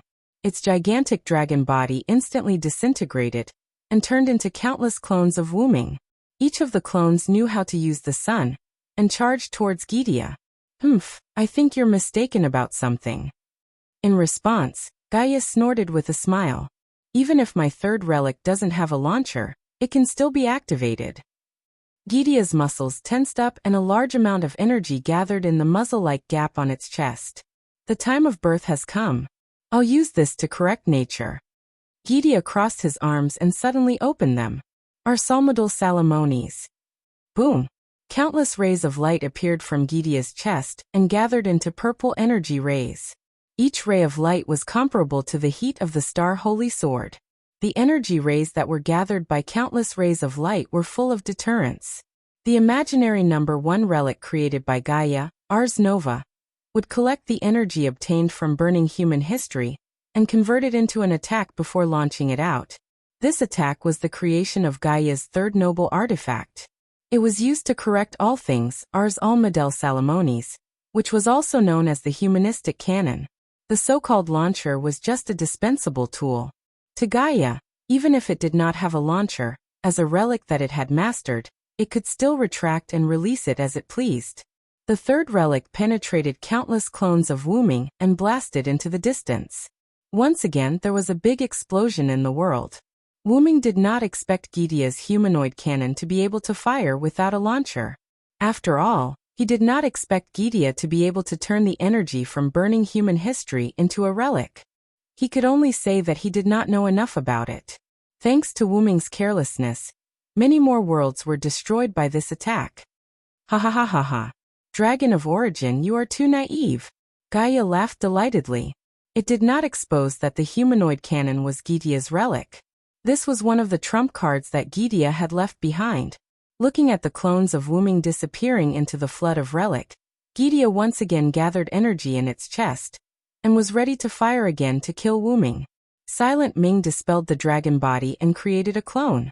He wanted to take the opportunity to pretend to be a clone and get close to Gaia to rescue Chaldea.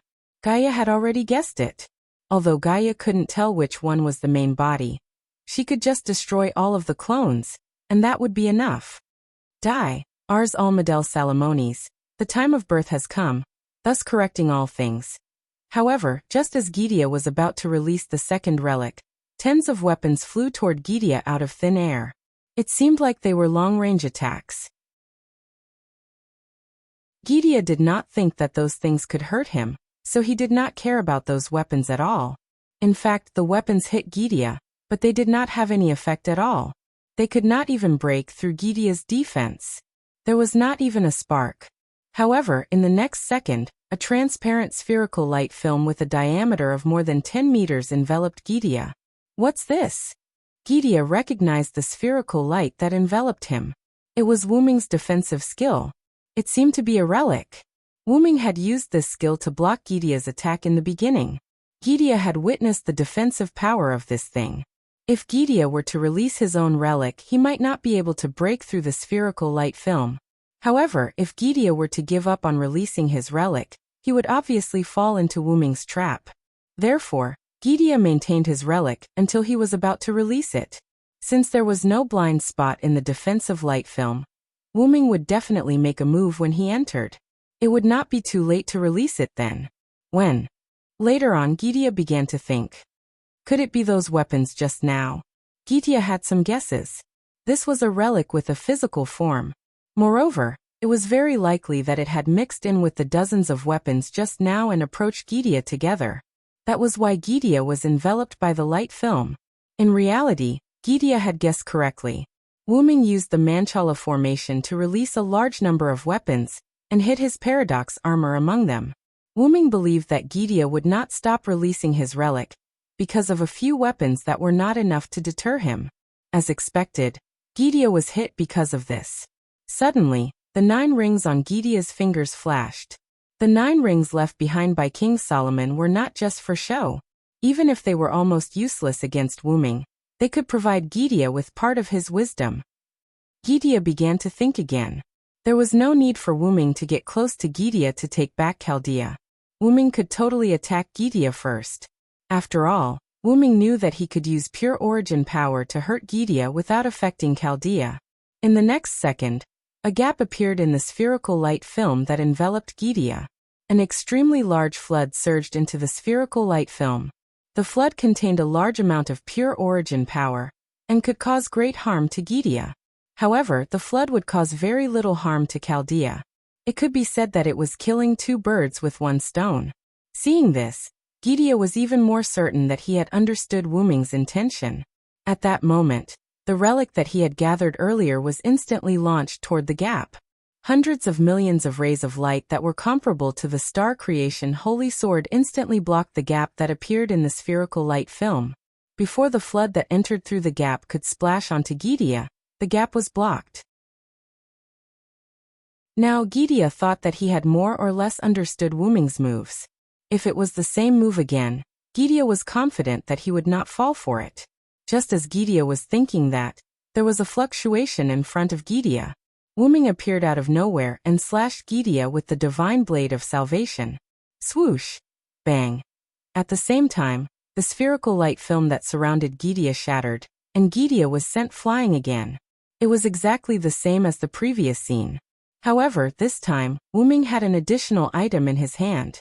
The Chaldea crystal ball was in Wuming's hand when he slashed Gidia. It's all thanks to you, Kalas.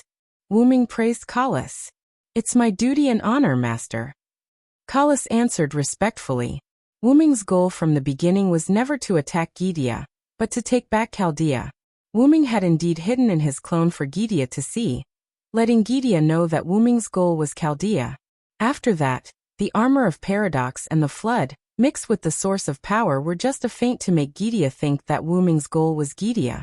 Taking advantage of Gidia releasing its noble artifact and thinking that it had seen through Wuming's scheme, Wuming used all his strength to drive the Phoenix incarnation to expand the gap and instantly appeared in front of Gidia, and finally succeeded in snatching Chaldea from Gidia's hands. The reason why Wuming praised Kalas was entirely because, whether it was the timing of Gidia's relaxation or the subtle operation of the gap in the light film, it was all done by Kalas. In short, Kalas deserved Wuming's praise. Ignoring Gidia, Wuming took the lead to check Chaldea. After all, Chaldea had fallen into Gidia's hands. Who knew if Gidia had done anything to Chaldea? However, just as Wuming was investigating the inside of the crystal ball, a demon god pillar suddenly emerged from the crystal ball, completely eating Wuming.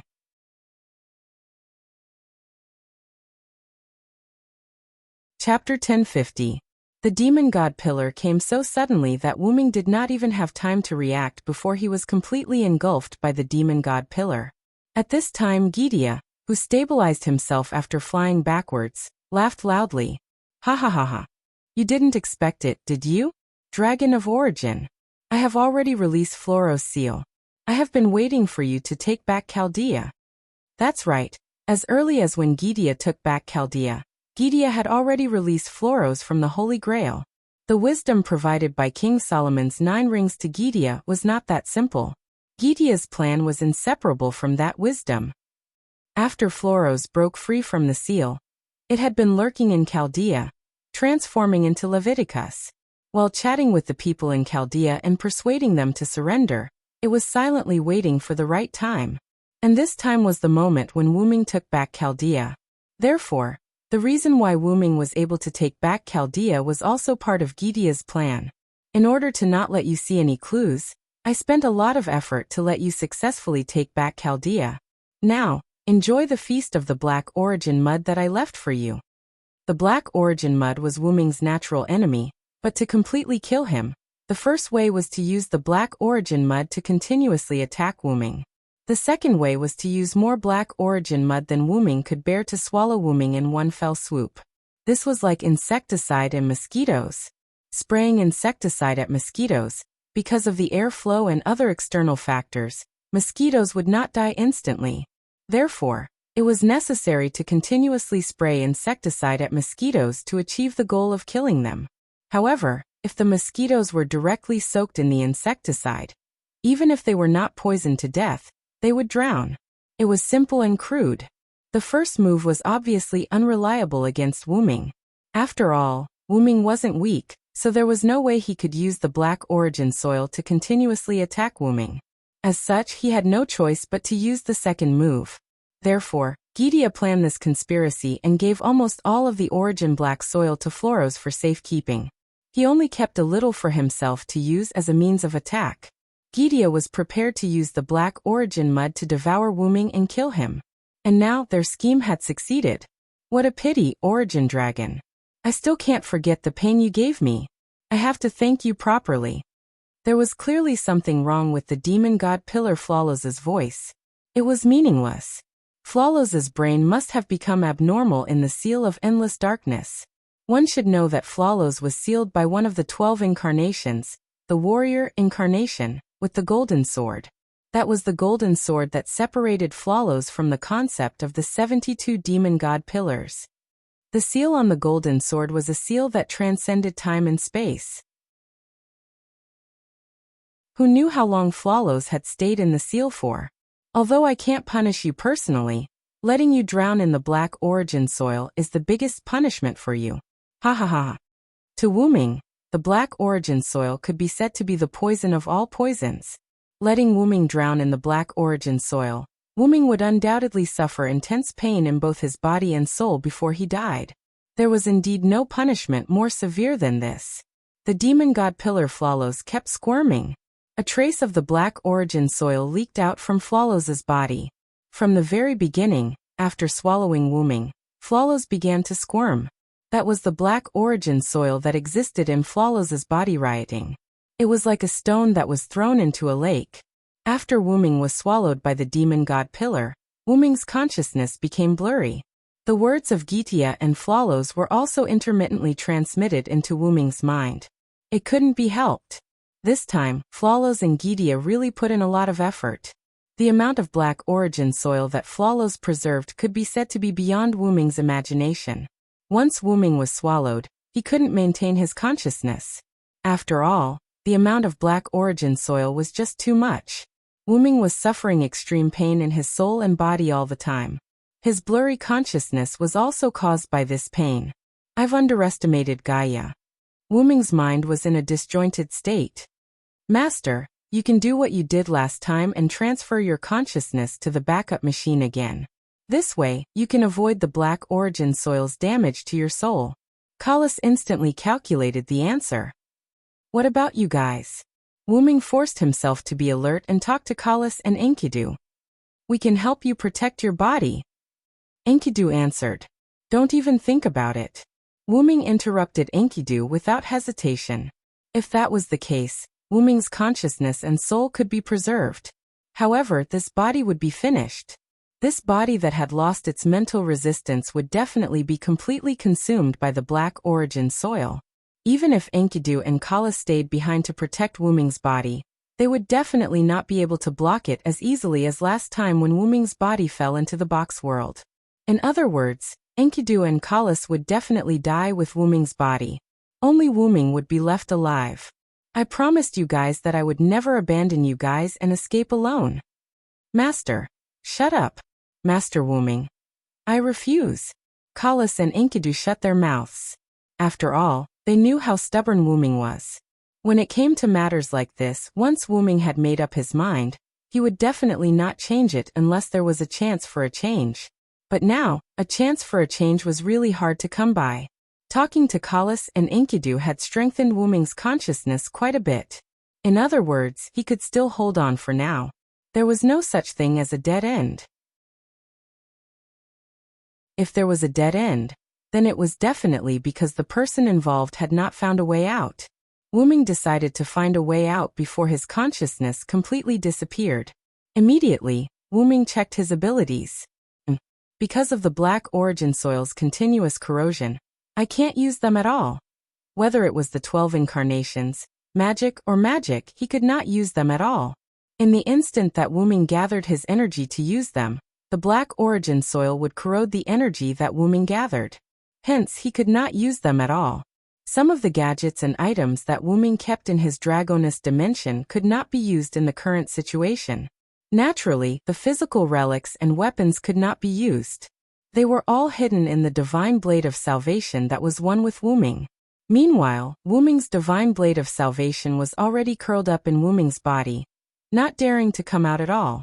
Even the armor of paradox that was created by Artoria to create a time paradox seemed to have lost its motivation to live, and was waiting for death. As expected, there was too much black origin soil. Because Wuming used all of these things, almost all of them had a trace of origin power. In the face of so much black origin soil, there was no doubt that they were restrained. Naturally, it was reasonable for them to be afraid. As of now, Wuming really could not find a way to solve the current crisis. However, at this moment, Wuming suddenly felt that the black origin soil's corrosion on him seemed to have weakened. That was because Wuming's pain suddenly decreased a lot, and it was still weakening. Wuming's consciousness also slowly dissipated, and became completely awake. The black origin soil was gradually accepting Wuming. Or rather, Wuming was gradually adapting to the black origin soil? Wuming discovered that the source of all this phenomenon was a small part of the black origin soil that existed in his body.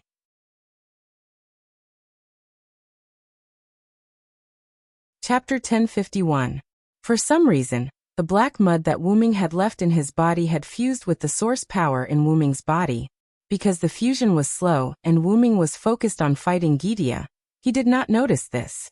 However, most importantly, the black mud that had fused with the source power did not pose a threat to Wuming. On the contrary, the fused energy even helped Wuming get through his current predicament. The black mud was still rioting, but it did not harm Wuming anymore. Instead, it even replenished Wuming's energy. Although it was slow, this was the truth. So it's only starting now.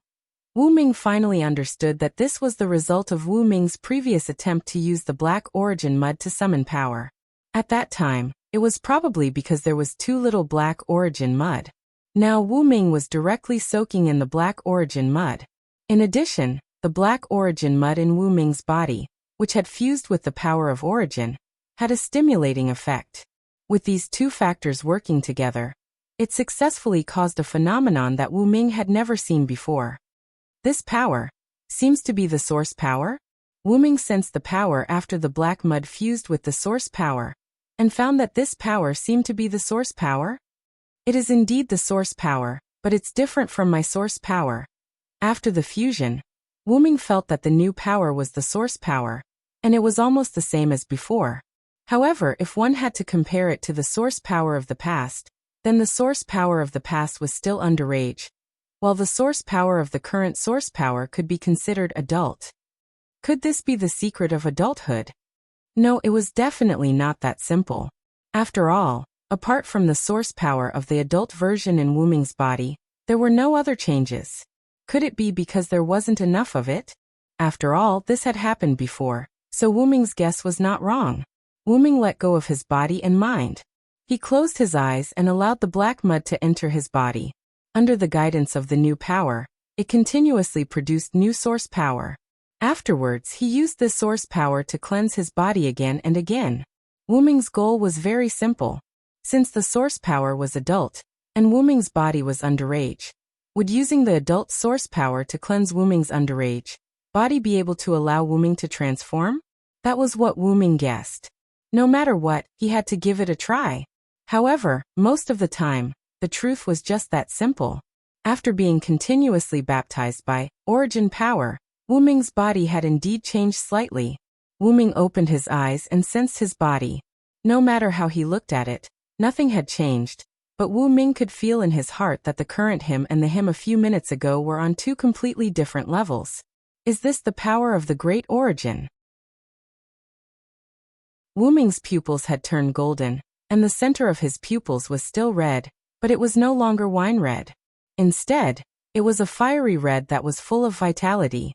At this moment, Wu Ming felt as if he had just woken up from a dream. Many things seemed to automatically appear in Wu Ming's mind. It was about the origin dragon, the origin black soil, and the great origin. If the Type Moon world's origin was the origin of everything that gave birth to the Type Moon world, then the great origin was the origin of all the worlds that gave birth to it. Regardless of whether it was the world that Wu Ming had first stayed in, the Type Moon world, or the other worlds that Wu Ming had experienced, they were all born from the great origin. They took root and sprouted between the worlds, becoming powerful worlds that gave birth to life and flourished. The origin dragon was actually a guardian deity that protected and complemented the great origin. At the same time, it was also a guardian deity that protected the worlds that were born from the great origin. This was why the two great restraints of the Type Moon world had so generously allowed Wu Ming to cheat, open a backdoor, and even form a contract with him. It was because the two great restraints knew about Wu Ming's identity. If Wu Ming was in the two great restraints' shoes, he would have done the same thing. Although it was a cliché, the origin dragon was truly an existence that protected the stable development of each world. It was responsible for resolving the apocalyptic crisis of each world, and it had unparalleled power that could easily resolve a world's crisis. Although the Type Moon world had given birth to parallel worlds and used this method to escape the apocalypse, it wouldn't be a loss to curry favor with Wu Ming, so it had done so. As for worlds without parallel worlds, the origin dragon wouldn't take action when species changed or went extinct, because the world wouldn't be destroyed as a result, and new species would be born. It was only when an irreversible apocalyptic crisis occurred that the origin dragon would either appear with a certain identity to save the world, or it would directly take action. In short, the apocalyptic crisis of the world would always be resolved. To put it simply, the origin dragon was a so-called god to each world. From a certain perspective, it could be considered a god in the truest sense. After all, the origin dragon and the great origin dragon complemented each other. It represented the great origin, and the great origin represented it. However, even if it was the origin of all worlds, even if it was the great origin that transcended all existences, there would still be death. Existence was the embodiment of life, and this existence would definitely experience death. However, the great origin's death wasn't the usual way of death. The great origin's death was to enter a deep slumber, after which it would restart, after a certain period of time. If there was a word to describe this, it would be reincarnation. After a reincarnation was complete, the great origin would continue to give birth to new worlds, while the origin dragon would continue to carry out its duties and protect the world. By the way, the origin dragon that complemented the great origin would also die as a result, and it would recover its strength as the great origin restarted. As for Wu Ming, What he experienced was the process of the origin dragon restarting after its death. In any case, even if Wuming didn't work hard, he would still recover his strength after a certain period of time. Therefore, the origin dragons weren't a single species. Since ancient times, there had only been one origin dragon living in the Great Origin, and that was the current Wuming. This explained why Wuming hadn't seen a single origin dragon when he first came to the Great Origin. The origin dragon's aura that Wuming sensed back then was also left behind by him. After all, this was his home. In that case, the origin dragon that White Wuxia saw might very well be my past self. At that time, Wuming might very well have been on his way to resolve an apocalyptic crisis in a certain world, and White Wuxia saw him along the way. Although he knew the truth, Wuming was still worried. There was only one origin dragon in existence. What if something happened to the origin dragon while it was still in hibernation? What would they do? Could it be that the root of origin would create another one? In that case, the origin dragon in the past might not have been Wuming? Wuming was destined to not get an answer at the moment. Also, what was up with the black origin mud, the natural enemy of the origin dragons? Moreover, the black origin mud was currently fusing with the origin power in Wuming's body, stimulating Wuming's growth and giving Wuming new strength. Was this a natural enemy or a boost? Unfortunately, that was all the information that appeared in Wuming's mind. It was probably because Wuming hadn't fully matured yet. Either that, or he would only know the rest after returning to the Great Origin. Kalas and Wuming called out, "Master!" "Lord Wuming!" A golden heavenlock vaguely appeared on Wuming's arm, while the crown on Wuming's head glowed. The two were responding to Wuming. Although they didn't know what had happened, they knew that Wuming had survived the danger. That was all they needed to know. It's time to go out and end this.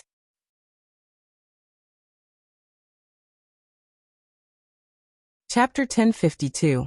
In the outside world, Gidia, who had rested for a while, sat down on a random spot in the Time God's palace. Gidia had paid a price for creating a situation where he could kill Wuming completely. He had been injured by Wuming several times. After all, he had put on a good show. But fortunately, the plan had succeeded. When Gidia thought about how he could get rid of all future troubles, the pain on his body did not hurt as much. Next, we'll reach the root and achieve our great cause. Although Gidia was Wuming's enemy, his thoughts were also based on the great cause. That was why Gidia did not think that he had done anything wrong. At this moment, he only felt slightly emotional and perplexed because the great cause was about to be achieved. He was emotional that after thousands of years of hard work, he had finally achieved his goal. He was perplexed about what he should do next after achieving his goal. When anyone's final goal was about to be achieved, if he did not die, he would definitely feel perplexed about the future. Moreover, Gidia was someone who had no friends, relatives, family, or hobbies. He only had the ultimate goal of saving the world, through the burning of human principles. I miss the king a little. Gidia used the burning of human principles after all. It was just a magic technique. Although he called himself the demon god king, he did not have many subordinates under him. Although the 72 demon god pillars were Gidia's subordinates in name and treated Gidia as their king, Gidia was an amalgamation of the 72 demon god pillars' consciousnesses. When Gidia spoke to different people, he would show different personalities. This was also because Gidia was an amalgamation of the 72 demon god pillars' consciousnesses. Gidia could be said to be a loner. It could only be said that Gidia's relationship with the 72 demon god pillars was rather strange. Gidia was one of the 72 demon god pillars, but not the 72 demon god pillars. Gidia was an individual, but also a whole like the 72 demon god pillars. As a result, once Gidia died, the 72 demon god pillars as a whole would collapse and cease to exist. But as long as Gidia was still alive, even if the 72 demon god pillars all died at once, with Gidia's current strength he would be able to summon them back. At the same time, Gidia was an amalgamation of the consciousness of the 72 demon god pillars. This meant that the demon god pillars were actually a kind of technique. The 72 demon god pillars were the same as Gidia's, both of them burning the principles of humanity. As tactics, once they achieved the goal they had set a long time ago, they would definitely fall into emptiness. This was because they were the ones being used, not the ones dominating. Even if they won, it would not change the fact that they were tactics. That was why Gideon said, "I miss the king." As for the king that Gideon mentioned, it was naturally King Solomon. If that's the case, why don't you go and see him yourself? Hearing this, Gideon was shocked. The demon god pillar Floros also shook violently. However, Floros was not shocked. It was because Wuming was cutting open its stomach. Poochie. After the sound, a hole suddenly appeared on the huge demon god pillar. It was open from the inside. The demon god pillar, Floros, was like a deflated balloon or a frosted eggplant. The entire demon god pillar shrank because of this hole, and withered. And from the hole that suddenly appeared on the demon god pillar Floros, a stream of light instantly flew out. It floated in the sky and revealed a figure. It was Wuming. "You're actually still alive?" Gideon was in disbelief. This feeling was like, you clearly soaked a mosquito in insecticide, but after a while, the mosquito reappeared in front of you alive and kicking. It even changed from a centimeter in size into a monster. Who wouldn't be shocked? And after being shocked, Gideon became angry. The existence that you thought you could kill didn't die, but was still alive and kicking. Who wouldn't be angry? As for Floros, it was already too busy to care about itself. It didn't have time to be angry or shocked. Floros was like a fish out of water. Its whole body struggled in pain. Then, after struggling a few times, it stopped moving.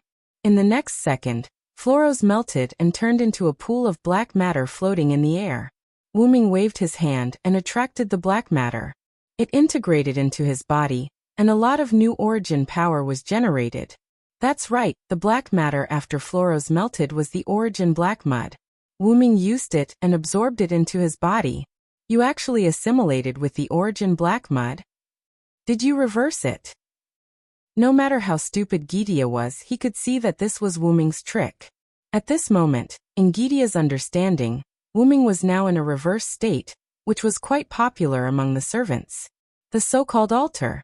Wuming's pupils were now golden, and his pupils were fiery red, which was probably the characteristic of his altar. Otherwise, how could he turn Floros into the origin black mud and absorb it? One must know that the origin black mud was like poison to Wuming. I just happened to get a new power.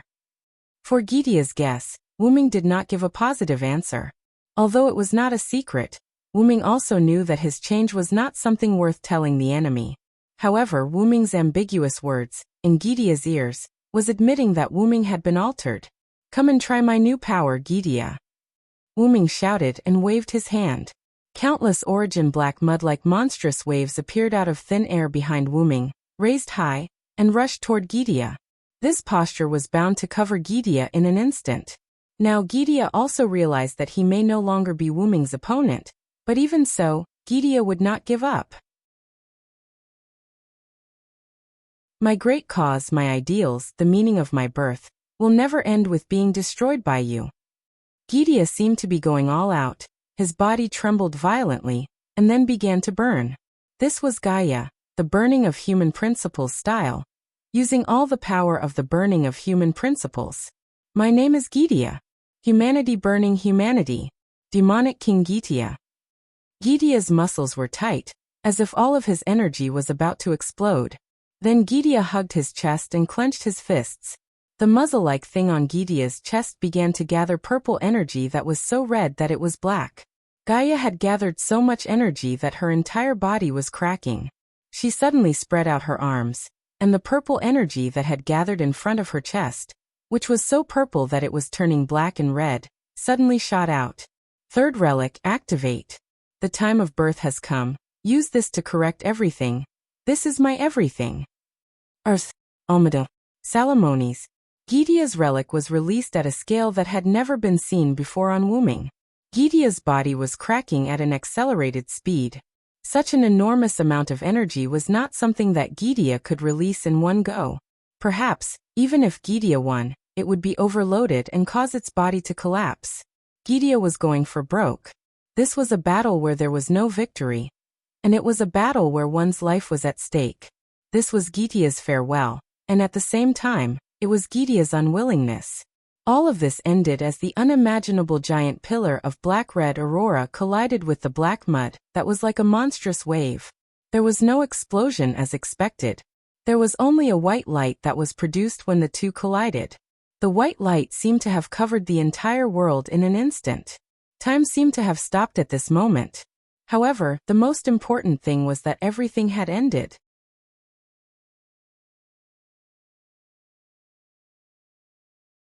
Chapter 1053. An unknown amount of time had passed. Inside the root of origin, on the central platform, Wuming, who had transformed into his human form, was squatting on the giant dragon head of his backup machine. He placed one hand on the machine as if he was inspecting it. Magic circles appeared around Wuming's backup machine. Not long after, the magic circles disappeared. Wuming's hand left the backup machine as he stood up. That should do it. Wuming patted his dust-free hands. Master, is that all you need to do with the backup machine? Colos's voice came from the side. There's no problem. Now this backup machine of mine can replace me to protect the world between worlds. All of this started from, ahem. Wuming did not pay attention to the time. In short, it started from when Wuming ended his battle with Gidea. Just as Gidea said, Wuming had assimilated with the black origin mud. And Wuming's new moves were related to the new origin power. Whether it was turning Floros into the black origin mud, or summoning a terrifying amount of black origin mud to defeat Gidea, who almost killed himself, it was all because of the fusion of the black origin mud and the origin power. Wuming's new origin power. Although he did not understand the theory behind it, Wuming was not someone who was easily confused. Everything would be clear when he returned to the root of origin.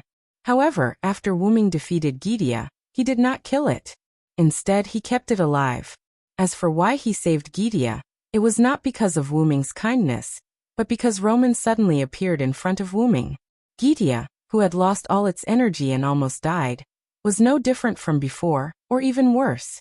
Roman used his connection with Gidea to successfully escape from Chaldea. Roman's words were simple. Spare his life, please. As for the reason, Roman did not say. According to Roman, he seemed to have obtained information about Gidea when Floros was persuading him to surrender in Chaldea. After that, after Gidea was defeated by Wuming, he used the power of the 10th ring, which was the ring that Gidea was missing, to walk out of Chaldea and meet with Wuming. Wuming gave Roman a lot of face. He immediately agreed to Roman's request, or rather, he agreed to King Solomon's request. However, Roman's appearance was no longer that of Roman Aikman, but that of King Solomon, whom Wuming had seen at the Singularity in London. After all, Roman had used the power of King Solomon's ring. Naturally, Solomon, which was Roman's original appearance, was revealed. This also meant that Roman had exposed the secret that he was King Solomon in Chaldea. When Wuming asked Solomon about the expressions of the people in Chaldea when he transformed, Solomon's face was subtle. Wuming, who did not expose Solomon's secret, ended the questioning and sent Chaldea back to the original world. The world's people also recovered because of Gidea's loss of power. Chaldea could be said to have succeeded in saving the world. Although it was not direct, it could be regarded as saving the world indirectly. After that, Wuming did not rush to return to the Great Root. Instead, he stayed in Chaldea to help Chaldea deal with the remaining problems. After all, in that world, people's perception was that they just slept for a year. Not to mention ordinary people, the clock tower would definitely ask about it. What could those magicians do to Chaldea, the hero who saved the world? Even if he used his toes to think, Wuming knew what they would do to him. There was no doubt that the servants summoned in Chaldea would be repatriated, and Chaldea would be disintegrated. Chaldea's instruments and components would be preserved, sealed, and even studied by one magic family organization, and even the clock tower. After all, Chaldea was a dangerous organization that crossed the timeline, and had a large number of servants that could be regarded as weapons of war. Even if Chaldea saved the world, the magicians of the clock tower would certainly not allow Chaldea to continue to exist. Moreover, there was no direct evidence to prove that Chaldea saved the world. What about Chaldea's data records? Video records? Sorry, it could also be achieved by using magic. There were also many magicians who believed that something did happen in this blank year, but Chaldea only survived for a year because of the magnetic field. That is, he spent this period of time awake and wanted to take credit for it. In short, Chaldea would face a lot of trouble. Although it was said that Olga Marie, Da Vinci, Roman, and others would not be difficult to solve all the problems, but it was still slightly difficult for them to solve all the problems once and for all.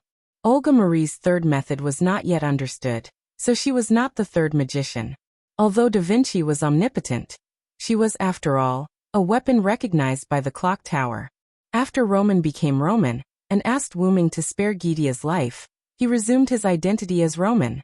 With his temperament, it was impossible for him to let King Solomon appear again.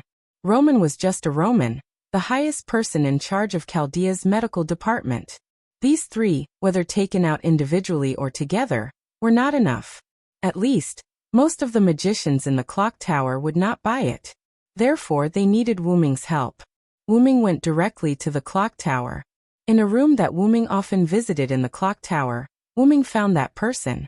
Second enchanter, Gemstone Ankishia Zelrich Subian Ogu. Wu Ming easily met Zelik. Wu Ming even suspected that this guy had already guessed that Wu Ming would go to him for help.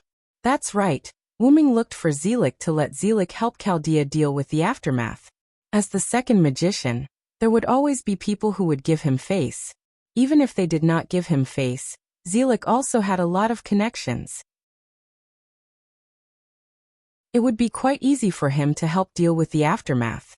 And Wu Ming also asked Zelik for a list of magicians and magician families who would definitely make a move against Chaldea. That night, he turned into something terrifying and visited these magicians. He bluntly told them that if they still wanted to reach out to Chaldea, the next time they would be annihilated. Finally, Wu Ming also tampered with the magic seals that had been passed down in their families in front of these magicians. This was a naked conspiracy.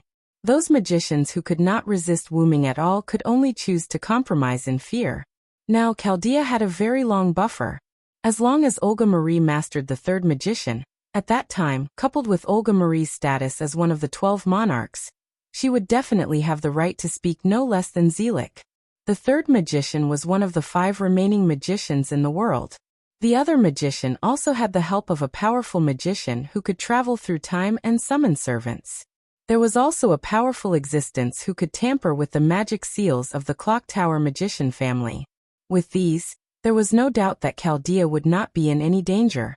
Speaking of danger, Wu Ming thought of another thing. Kalas, I remember that there was an alien existence outside Chaldea, right?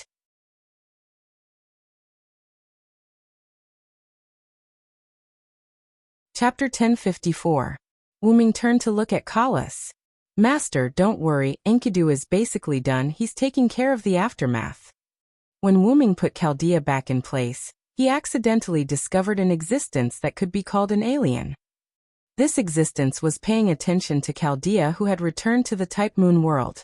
Ignoring whether or not the other party had bad intentions, they definitely didn't have any good intentions for sneaking around. Wu Ming even suspected that Gidea took Chaldea out of the Type Moon world to protect Chaldea. In short, Enkidu, who didn't think he was of much help, volunteered to take care of this matter. After figuring out the other party's identity, it was easy to let them go if they were harmless. As the Heavenlock, Enkidu was the most powerful weapon in human history. Adding on the fact that Enkidu had been by Wu Ming's side for so long, he had absorbed a lot of origin power, which made Enkidu extraordinary. Wu Ming even personally injected new origin power into Enkidu just in case. It could be said that Enkidu could go to the Type Moon world and call himself a god, because no one was a match for the current Enkidu. Any attack that Enkidu casually released now could be considered an attack against Suzhong. As for the alien that Wu Ming sensed, Enkidu wouldn't be afraid of it at all. That was indeed the case. Kalas had already said that Enkidu had already taken care of those matters, and was taking care of the aftermath. Since that was the case, Chaldea had nothing to worry about. However, speaking of worry, Wu Ming felt that the one he should be worried about was Kalas. Wu Ming secretly glanced at Kalas, who was floating beside him. The current Kalas was no longer wearing a dragon horn headdress, but she was still not human. The current Kalas was somewhat similar to rubies and sapphires, but the rubies and sapphires were pentagrams and hexagons with wings and bows in the middle. On the other hand, Alice was a transparent hollow sphere with sharp dragon wings. In the center of the sphere, there were 3 metal rings that rotated irregularly. In the center of the 3 rings, there was a little light, like a star. It had to be said that the current Collis was very similar to Ruby and Sapphire. However, they were sisters, so it was normal for them to be similar. After all, Collis' full name was Collis Belit, or Lapis Lazuli. Like Ruby and Sapphire Saphia, Collis was just Wu Ming's abbreviation for her. As for whether or not Collis could become a wand like the Ruby and Sapphire, this question was temporarily ignored. By the way, Collis, I've always had a question.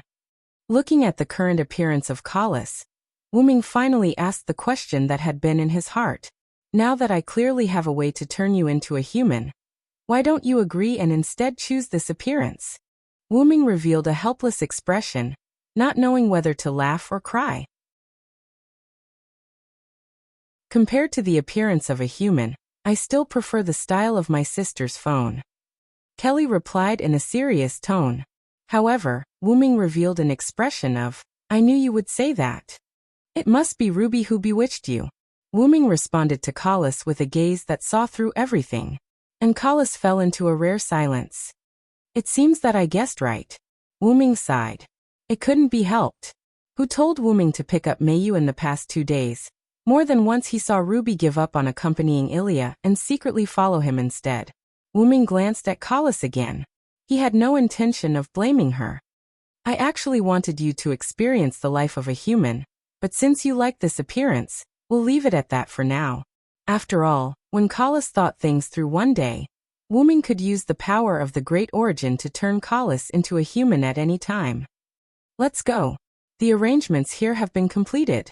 After some time, come back and check on it. We can proceed with the next step of the plan. Wu Ming patted Collis, who seemed to be thinking about something. Yes, master. Wu Ming opened a golden teleportation door and directly went in. Meanwhile, Collis was still absent-minded. She was thinking about what Ruby had said about bewitching her. Magical girl. Ha! Collis thought as she floated and also entered the teleportation door. In Ilya's world, Showayu residence. A golden ripple appeared, and Wu Ming emerged from it. After Wu Ming came out of the teleportation door, the first thing he did was to look at the clock on the table. At this time, Mayu should be done with school soon. Master, I'll go and prepare to welcome Lady Mayu. After flying out of the golden ripple, Collis directly flew toward the door, out of the door, and out of the door. At the door, there was a surge of magic, and a rather expensive red convertible car appeared there. This was a transformation of Collis. She had the ability to mimic. As for the size of the object she mimicked, she could do so with magic. Wu Ming, who was standing in front of the window and watching this scene, did not know what to say. Ever since Collis transformed into a ruby or sapphire, Collis had become even stranger. If it was in the past, Collis would definitely not have transformed into a car for Wu Ming to pick up Mayu. However, now, Collis would transform into a different car almost every time Wu Ming went to pick up Mayu. Classic, expensive, ordinary. There were all kinds of cars. This even caused Mayu's friends in school to be amazed. It could only be said that Collis was now supporting Wu Ming and paying more attention to daily life. She was no longer focused on combat. Forget it. I can only blame myself. Wu Ming sighed. Collis' change might have been caused by Wu Ming's words back then. Wu Ming's original intention was to let Collis live alone. Collis probably thought that Wu Ming no longer needed Collis. Although that was indeed the case, after all, the secret of the black soil and the root of everything was completely understood when Wu Ming returned to the root of everything after resolving the matter with Chaldea. Wu Ming had also entered the stage of adulthood. After Wu Ming returned to the root of everything, the root of everything became a little enthusiastic, as though it was welcoming a blood-related relative. That's right, it was enthusiastic. After that, Wu Ming also received the information and secrets that he needed to know from the root of everything. There was only one root dragon. If one had to describe it, the root dragon was the materialization of the root of everything. It did not mean that the root of everything could create a new one after the root dragon died. Therefore, the root dragon that White Wuxia had seen back then was Wuming. As for the problem of the root dragon's reincarnation becoming weak, the root dragon would actually fall into a deep slumber with the root of everything, and would recover after a certain period of time after the root of everything's reincarnation. It would not fall into a certain world when it was extremely weak. In other words, Wuming's situation was just an accident.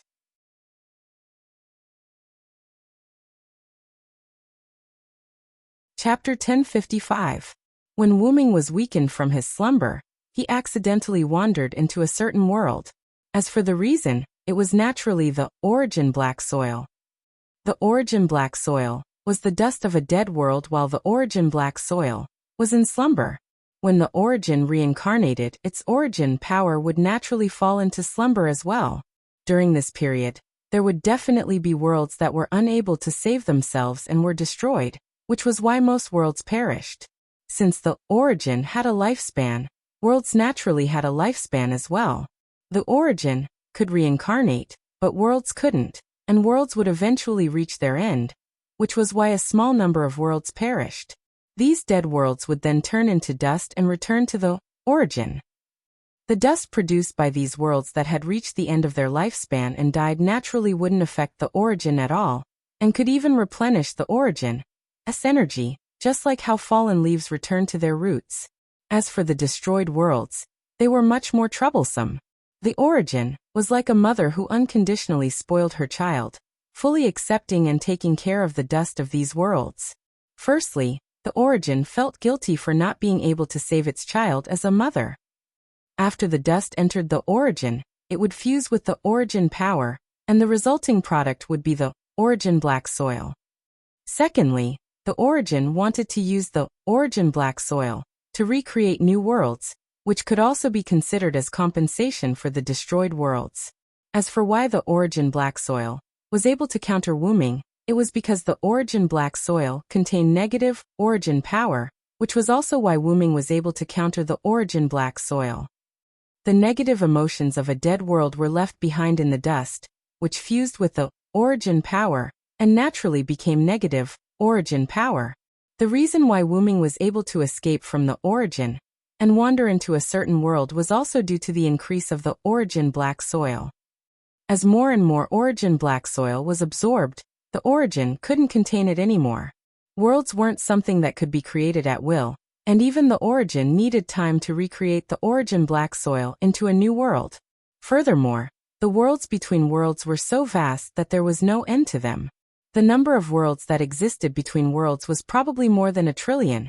And as the root of origin and the root of origin slept and reincarnated, countless worlds that were heading towards destruction would turn into dust and passively be drawn into the root of origin, fusing with the root of origin and becoming origin black mud.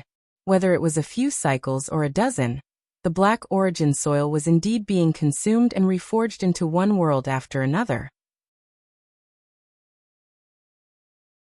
However, as the great origin cycles became frequent, more and more black origin soil accumulated in the great origin, eventually causing the great origin to overload itself.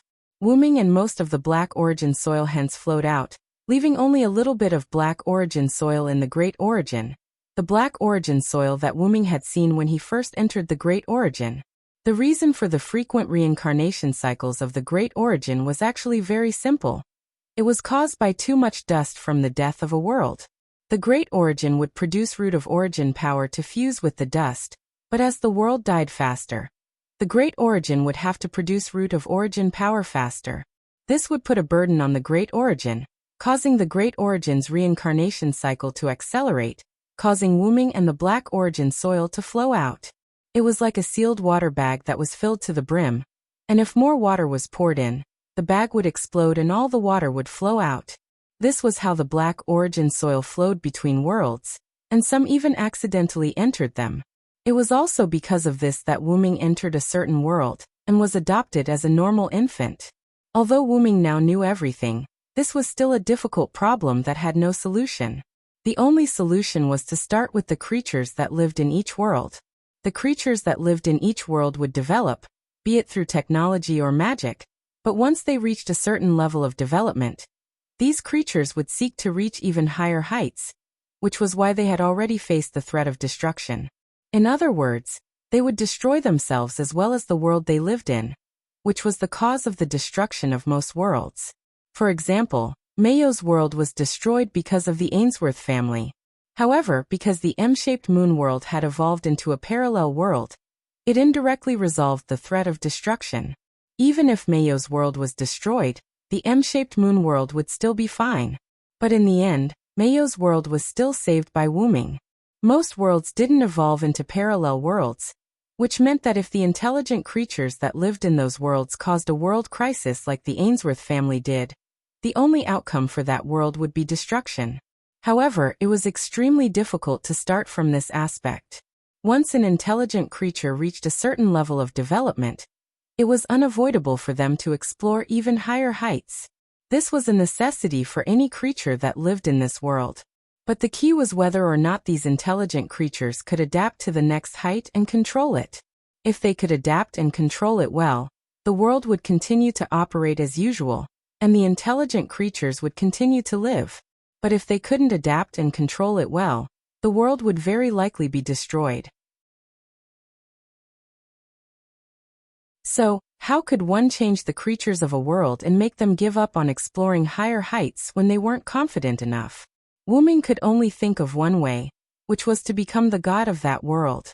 However, there were so many worlds, and Wuming naturally couldn't do them one by one. Wuming was testing the backup machine in preparation for this plan. This was the plan that Wuming and Collis had discussed before leaving the route. However, this was still a big plan, and the route wasn't omnipotent. The details of the plan still needed Wuming to prepare, and only then could they rely on the route to complete the plan. Let's go pick up Mayu first. Wuming shook his head and stopped thinking about it. Wuming jumped out of the window, walked to the door, opened the door and got in. Your sunglasses. Collis spoke like an intelligent voice, and a pair of sunglasses popped out from the steering wheel.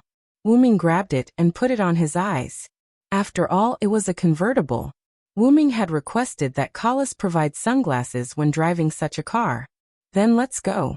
However, before the car started, the door to the front passenger seat opened, and a beautiful lady got in. It wasn't winter, but she was still wearing a white fox fur coat, and it was the kind that covered her whole body tightly. The lady flipped her pink waist-length hair and smiled at Wuming. Although the lady was wrapped up tightly, it was as if she wasn't wearing anything. Her charm was completely reflected on her face. Maeve, why are you here? Wuming was shocked and quickly looked around to see if there were any passers-by. That's right, it was Maeve.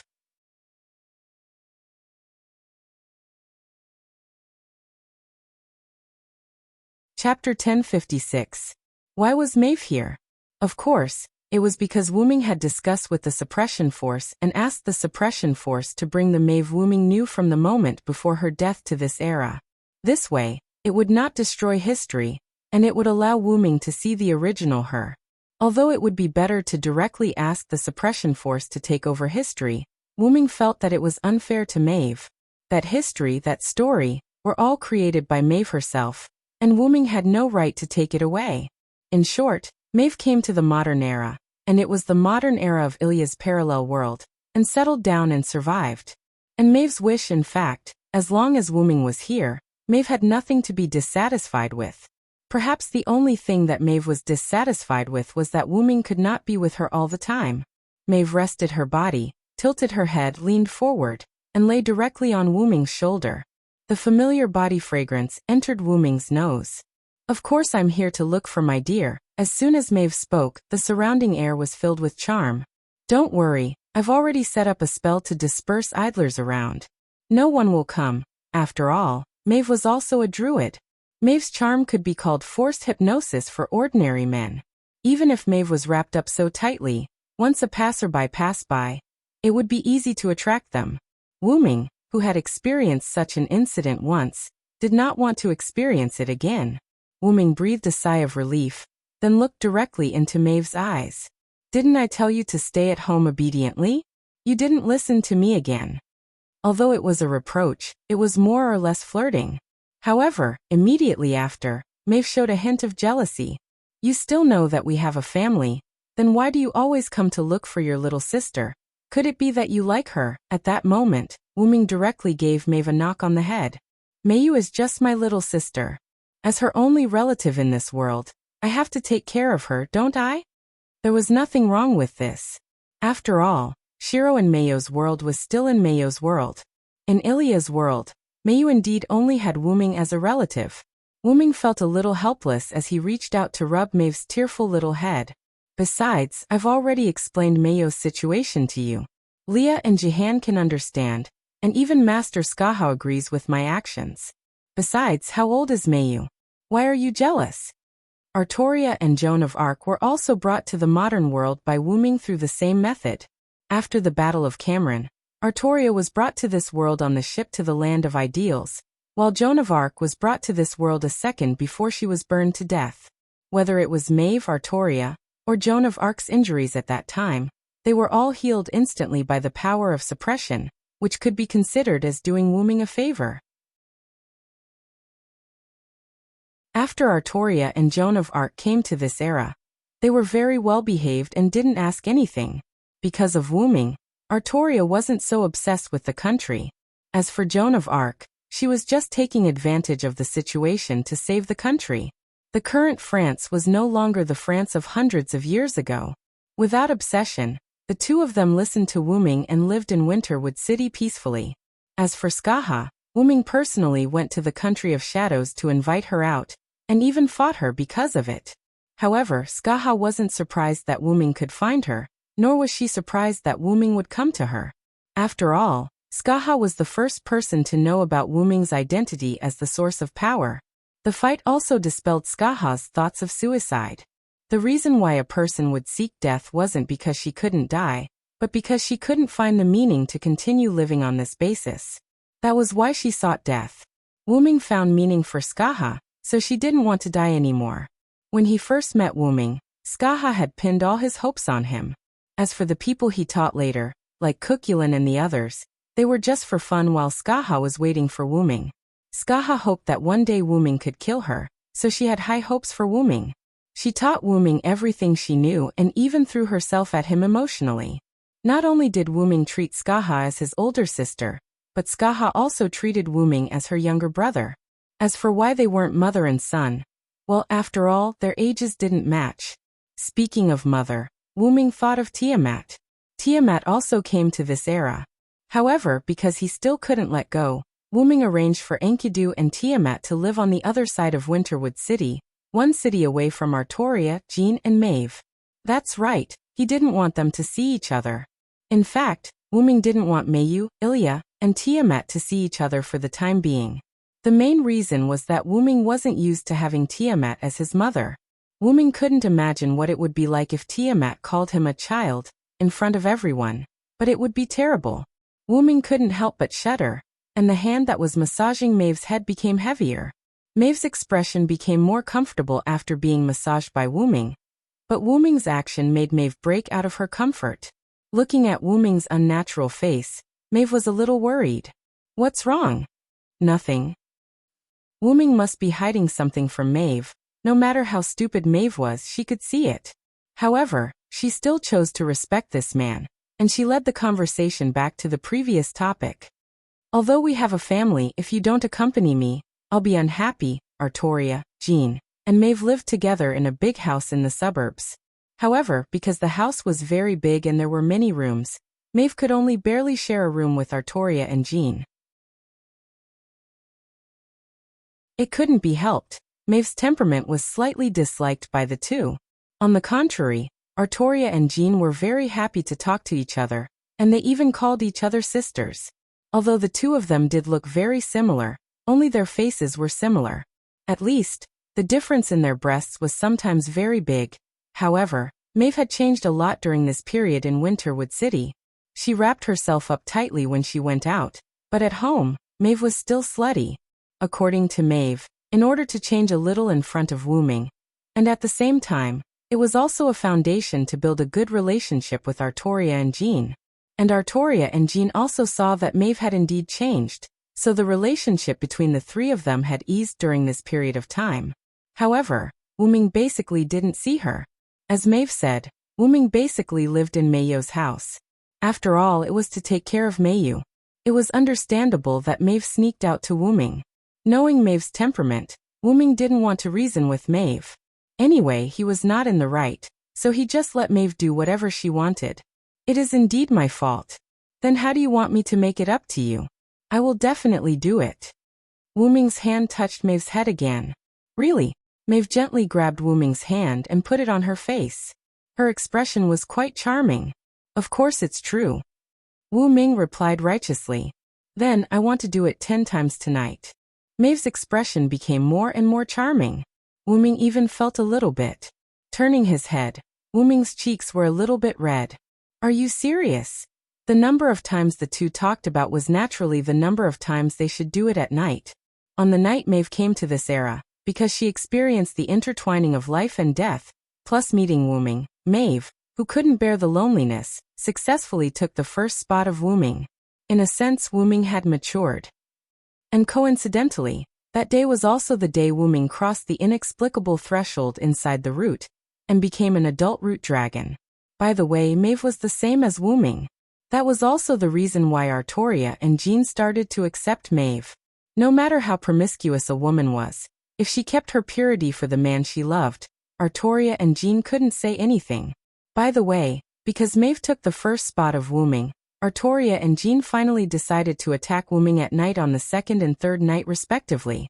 Although Wu Ming was a little regretful that he didn't have 3, for Wu Ming and Maeve, who already had sex, Maeve's request was nothing to Wu Ming. Okay then. Wu Ming agreed. After all, 10 times didn't sound like much. And Maeve also smiled. Wu Ming, who didn't have much experience, didn't know what 10 times was. But he would know tonight.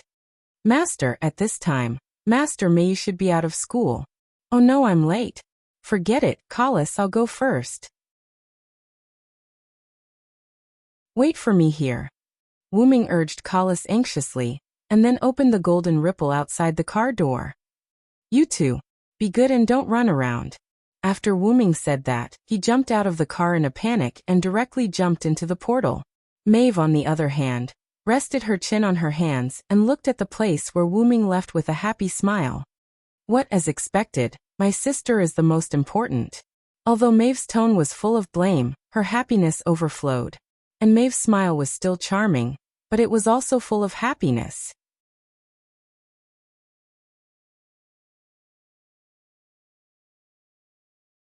Chapter 1057. At the entrance of the private Suigunhara Academy's primary school. At this moment, it had been some time since school ended. Other than the primary school students who stayed behind to participate in club activities, there was almost no one at the school entrance.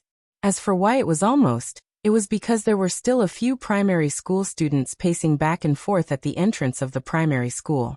That, Meiyu-chan, is your brother not here yet?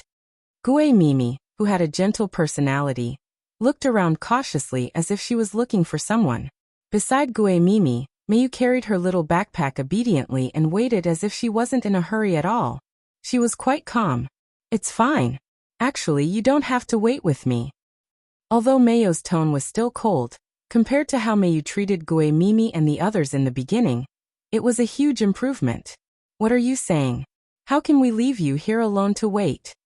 Yujianza Ryuko beside Gue Mimi shouted as if he was willing to die for Meiyu. Alright, I know that Ryuko cares about Meiyu-chan. Stop shouting. Ryuko is very conspicuous like this. Who knows when he will be targeted by human traffickers and be kidnapped? Moriyama Nanakuru beside Yujianza Ryuko narrowed her eyes and smiled as she spoke to Yujianza Ryuko. Human traffickers. I'm not afraid. Although that was what he said, Ryuko's legs were already trembling. Standing beside Ilya, Kurihara Tarika, who was silently complaining in her heart, sighed helplessly. By the way, with Meiyu and Ilya's relationship, can't you let Meiyu stay at Ilya's place for a while? Kurihara Tarika suggested. This. Ilya, who was beside Meiyu, didn't know what to do. After all, she couldn't say that she actually wanted to be picked up by Wu Ming like Meiyu. Brother Wu Ming said that he would come back to pick me up every day. I believe in Brother Wu Ming. Meiyu's words helped Ilya out of her predicament. But if Meiyu-chan's brother is really delayed by something, will Meiyu, Chan really have to wait here forever? Gue Mimi was right. Waiting like this was not a solution. Why don't we go to the arcade and play for a while? Play my ass. Kurihara Keihua clenched her fist and pretended to hit Yujienza Ryuko. Yujienza Ryuko quickly hid behind Gue Mimi. Gue Mimi was at a loss, while Moriyama Nanao Tortoise was watching with a smile. This was the daily life of the four little ones, and Ilya did not find it strange. However, Ilya turned to look at Mayu, who was silently waiting for her. Did Big Brother really run into some trouble today? Could it be Ruby's doing? Ilya recalled that Ruby seemed to be following Wuming and couldn't help but worry. I'll have to ask Ruby later. Ilya thought so. Just as the four little ones were fooling around and Ilya's thoughts were flying, Mayu saw something, and her eyes lit up. Then she moved. Mayu. Ilya was the first to notice Mayu's movement. And then the four little ones also noticed it. Looking in the direction Mayu ran, Wuming saw the person who moved Mayu. It's Big Brother. It's Mayu's brother. That's right, it was Wuming who lost track of time while chatting with my Fu. Wuming hugged Mayu, who threw herself into his arms. Sorry Mayu, I was delayed by something. Although Wuming's words were somewhat insincere, Mayu didn't care. As long as Wuming could come, she was already very happy. It's okay, Brother Wuming. Then, Mayu left Wuming's arms and stood beside Wuming. Big Brother, did anything happen?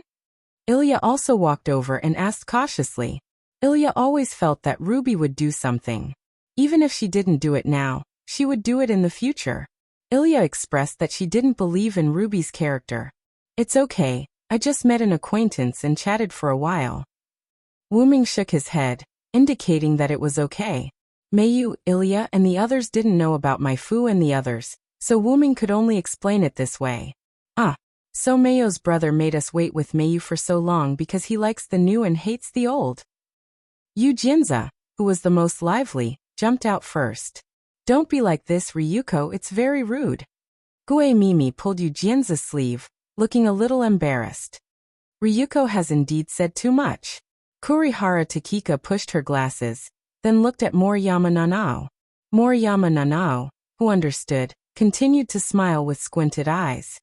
But Mayu, Chan's brother did forget about Mayu because he was chatting with others, so we waited with Mayu for a long time. Wuming smiled helplessly as he watched the four little ones singing one another's tune. In that case, I'll compensate you. Immediately, the four children's eyes lit up. Children were naturally interested in compensation, rewards, and other things. Only Ilya waved her hand awkwardly. Big Brother, actually there's no need. Ugh. Ilya, who was speaking halfway, was glared at by Kurihara Takika and Moriyama Nanao, and immediately shut her mouth in fear. Mayu's brother is so rich, why don't he treat us to an arcade? As expected of Yujienza Ryuko's choice, she couldn't forget about the arcade. Mayu's brother has been picking up Mayu in a different luxury car every day. Kurihara Takika saw it clearly. Wuming, who had returned from a business trip abroad, Mayu told the four children, drove different cars to pick up Mayu. Kurihara Takika, who was considered mature among the four children, couldn't recognize all of them, but she could tell that they weren't ordinary cars. The four children and Ilya also took a few rides, and Kurihara Takika could feel that these cars were very luxurious. However, it was very likely that Wuming rented them. After all, who would buy so many cars for no reason? In other words, Mayu, Chan's brother is treating us to an amusement park, so what? Moriyama Nanao successfully cooperated with Kurihara Takika. As a qualified elementary school student, the two of them wanted to see how Wuming would respond. Would he force himself to treat them to an amusement park, or would he find an excuse to avoid it? This was a big test for Mayu-chan. Amusement park? Gue Mimi was shocked. This isn't good. Gue Mimi, who didn't have the same thoughts as Kurihara Takika and Moriyama Nanao, was worried that this request was too rude. Yes, actually, we just need to go to an arcade. Yujienza Ryuko, who wasn't as smart as Gue Mimi, was also worried. They were just classmates with Mayu, and they weren't related. How could they ask her brother to take them to an amusement park after accompanying Mayu for a while? Ilya-chan, say something.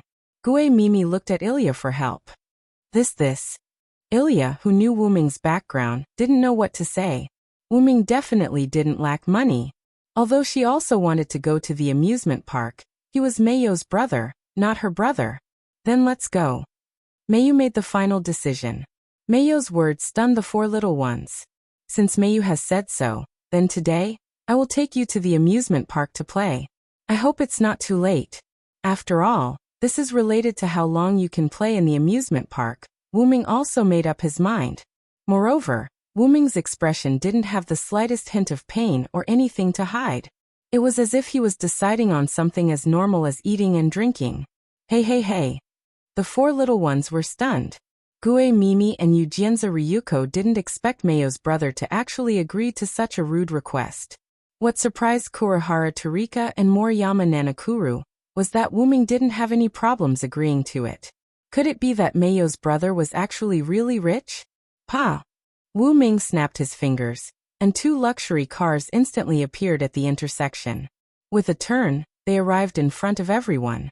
This scene caused a commotion in the surroundings. After all, this was the entrance of an elementary school, and next to it was the entrance of a middle school. Moreover, the location of the private Suihara Academy wasn't remote, and there were many passers-by. In the next second, two drivers wearing black suits and sunglasses got down from the car. They looked like bodyguards. They elegantly and luxuriously opened the doors of the luxury cars. They bowed and extended their hands, inviting everyone to get in. The four little ones were stunned. Even Ilya, who had never seen such a scene before, was stunned on the spot. Let's go, everyone. Wuming elegantly bowed to the four little ones, dragging them back to reality from their stupor. Oh!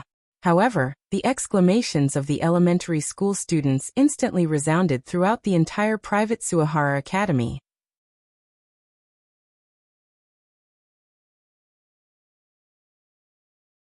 Chapter 1058. After the four little ones spoke to their families on the phone, they got into the car behind. As for Ilya, Wuming personally called Scylla. Then, she got into the car in front with Mayu and Wuming, and went to the amusement park. Because they had indeed wasted a lot of time, and the elementary school students still had to go to school tomorrow, they did not play at the amusement park for long. Near the end of the night, Wuming got a limousine out of nowhere and drove it back to the four little ones and Ilya, who still wanted to have more fun. When they finally sent Ilya home, Scylla chatted with Wuming for a while. Scylla even wanted to ask Wuming to stay for dinner, but in the end, she was rejected by Wuming. After bidding farewell to the reluctant Ilya, Wuming drove the ordinary car that had become normal at some point, and drove back to the Shoyue residence with Mayu. The two cars and the bodyguard-like driver from before were all caused by Wuming using the rights he had obtained during his time in Winterwood City. Wuming had a lot of rights in Winterwood City in Mayo's world, but in Winterwood City in Ilya's world, Wuming still had rights. However, these rights had just been obtained not long ago. He got Collis to transfer the dead and black accounts of all the banks in the world to his account through the internet. Through spending money, he set up a company, recruited employees, and provided technology.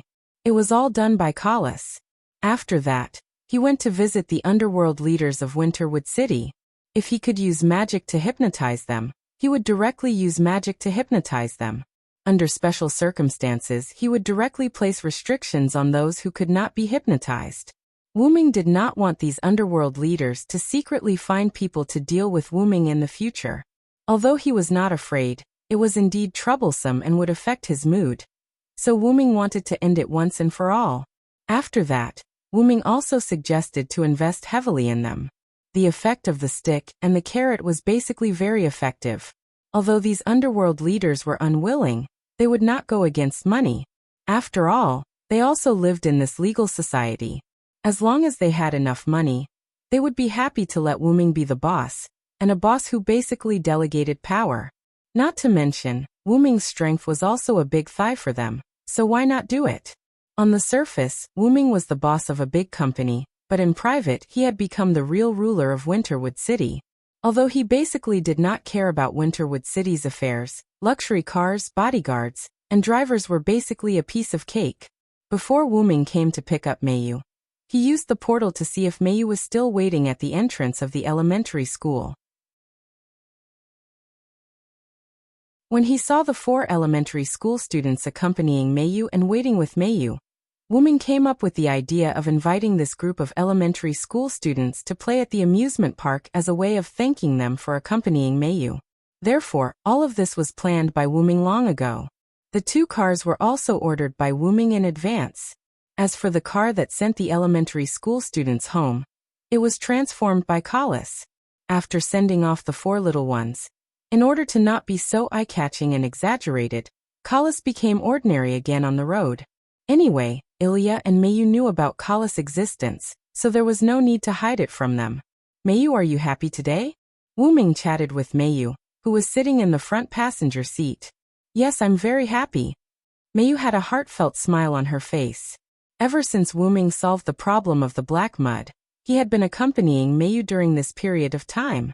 He personally sent her to and from school, and the meals she ate were also personally prepared by Wuming.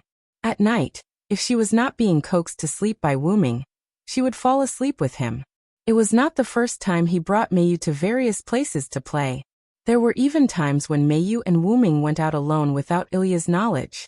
In short, she felt that she was about to be spoiled by Wuming. However, Meiyu felt that she was quite happy. Glancing at Meiyu's smiling face, Wuming tried to speak.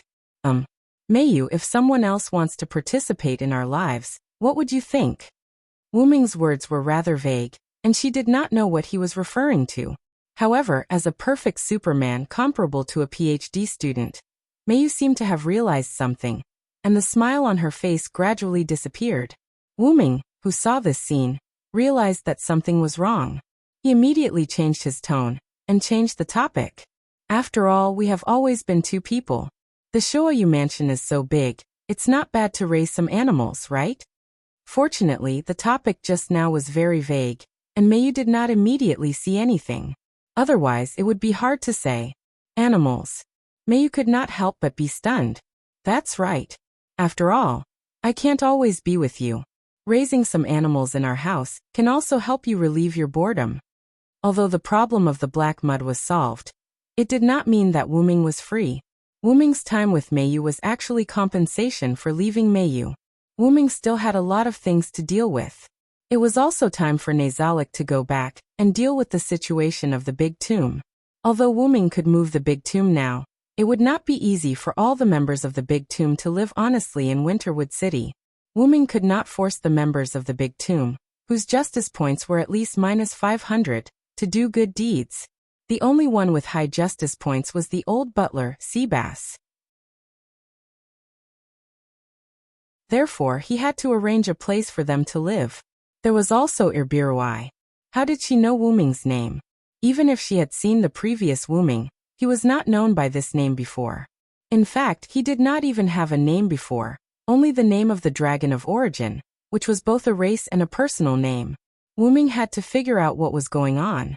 There was also the nameless spellbook that the dragon gave to Wuming. Wuming had to figure out the relationship between the dragon and himself.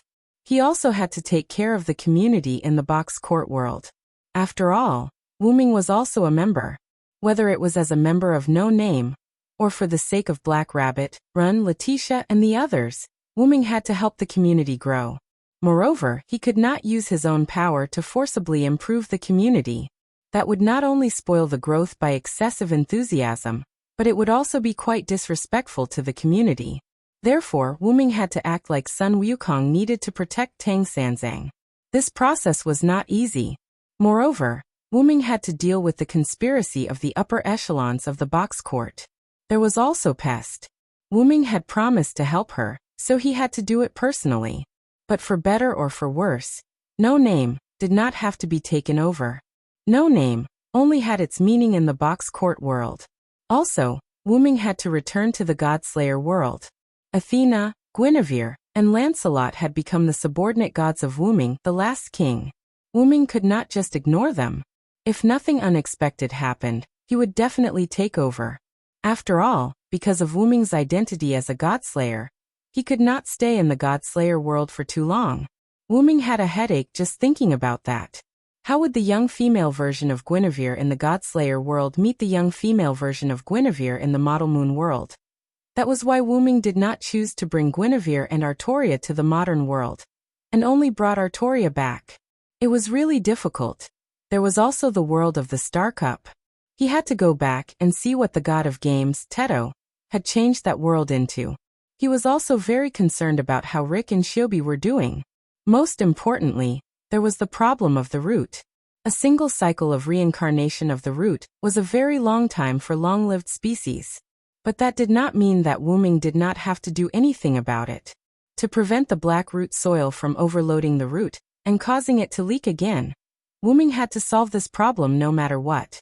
And the only solution now was to let Wu-ming, the god, exist in the many worlds and let Wu-ming, the god, restrict them. And Wu-ming had been preparing all along.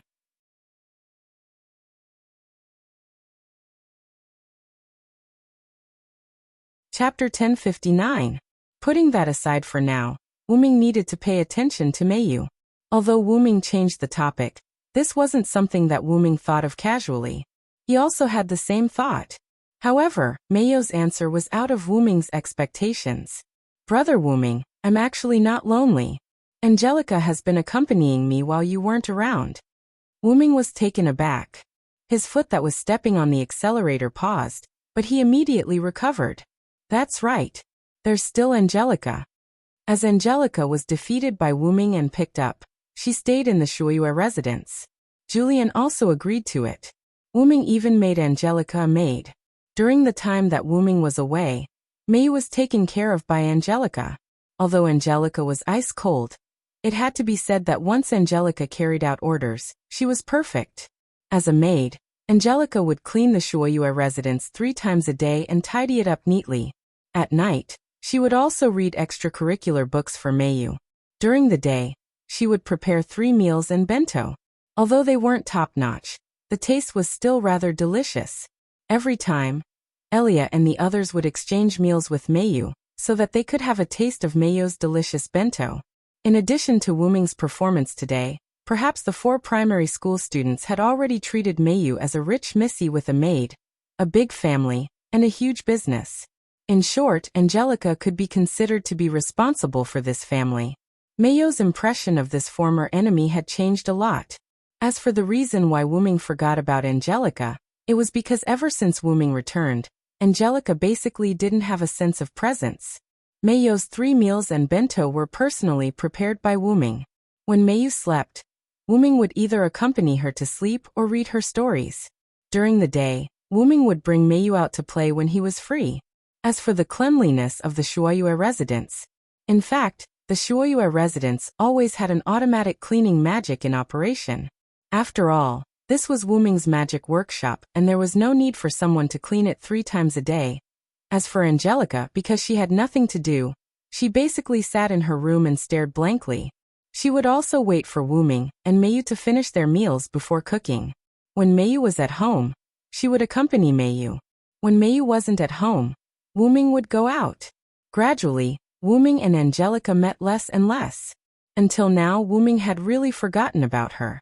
If it wasn't for Meiyu's reminder, Wu-ming didn't know how long it would take for him to realize this problem. Alright, now there was another problem of dealing with Angelica. Although Angelica has always been cold, I'm not lonely, so I don't need any small animals. Then Meiyu's tone changed. Or are you saying that, Brother Wu-ming, you're going to leave me again? Definitely not. Wu-ming refuted without thinking. This time it really wasn't. The matter of the root black soil had been dealt with. Wu-ming didn't have anything particularly important to do. Even if he had to deal with the people and things that Wu-ming encountered in other worlds, he wouldn't be as anxious as dealing with Gidia. Moreover, Wu-ming could change the flow of time in this world through the root black soil. He could completely deal with everything in other worlds, but only a few seconds had passed in this world. However, Wu-ming didn't need to do that. After all, he just said that he wasn't in a hurry to deal with things in other worlds, so he could take it slowly. As long as it's not. Meiyu mumbled softly. Wu-ming stopped the car and rubbed Meiyu's little head. Don't worry, Big Brother will accompany you. I won't leave you again. I believe in brother Wuming. The two siblings chatted in the car for a while before getting out. Wuming stopped not to rub Mayo's head, but because they had arrived at the entrance of the Shoyu residence. After getting out of the car, Kalas transformed back into a ball with wings and followed behind Wuming. Master, young lady, you're back. A cold voice came from the door. Angelica? Why are you out? Wuming ignored the way Angelica addressed him and Mayu. Angelica would usually be in a daze in her room at this time. After all, it wasn't time to clean up, and there was still some time before cooking. Today is the fixed day to purchase ingredients. Angelica was like a qualified maid as she answered Wuming respectfully. Brother Wuming, our family's ingredients and daily necessities are all purchased by Angelica at a fixed time. Today is indeed the day. While Mayu and Wuming were chatting, Angelica had already walked past them and arrived at the roadside. At this time, a few refrigerated cars arrived at the entrance of the Shoyu residence. As usual, put down the goods and you can leave. I've already transferred the money to your account. Angelica was as dignified as a boss. Her last sentence was obviously directed at the driver who got off the first car, who was obviously not the driver. The drivers who got out of the cars, including the driver from the first car, all bowed to Angelica. Thank you, big sister. It wasn't the first time they quickly unloaded the goods. After that, the drivers got into the car and left without stopping. What's going on? Wuming looked at Mayu in confusion. I gave the money that brother Wuming you left at the Shoyu residence to Angelica. Angelica used her brain to earn more money, and she even built a good relationship with the sellers. According to Mayu, Angelica had built a good relationship with the sellers in terms of food, clothing, and daily necessities. Every time she needed something, the sellers would deliver it to her door, and Angelica would even give them a tip. Therefore, Angelica was a customer that couldn't be offended. Wuming, who knew this, couldn't help but twitch the corner of his mouth. Wuming had a feeling that Angelica didn't just build a good relationship with the sellers with money. She might have even beaten them up. One must know that the company represented by the logo on the refrigerated car that delivered the goods just now, although it was an ordinary company in Winterwood City, it wasn't ordinary at all. The boss of the company had some magic background, and Wuming's magic hint was resisted by him. However, it seemed like he used some kind of tool, but it still showed that he wasn't an ordinary person, although he was still forcibly restrained in the end. The driver who got out of the first car was actually the boss of the company. Wuming felt that the guy would definitely make a move on a fat sheep like Angelica. Only after being beaten up and understanding the difference between the two would they say something like, "Big sister." However, this had nothing to do with him. If Angelica was willing, then she could be the big sister. Anyway, the man wasn't a good person, so it didn't matter if she stood on top of him. Wuming's mouth twitched when he saw Angelica directly use displacement magic to transfer the ingredients away. These goods were all packed in boxes, but there was a lot of them. If it wasn't for the Shoyu residence's geographical location near the edge of the city, this would definitely cause a commotion. Angelica and Mayu were the same kind of people in some ways. They were people who didn't care about common sense or didn't know much about it. Angelica, come find me later. I have something to talk to you about. Wuming started to deal with Angelica's problem.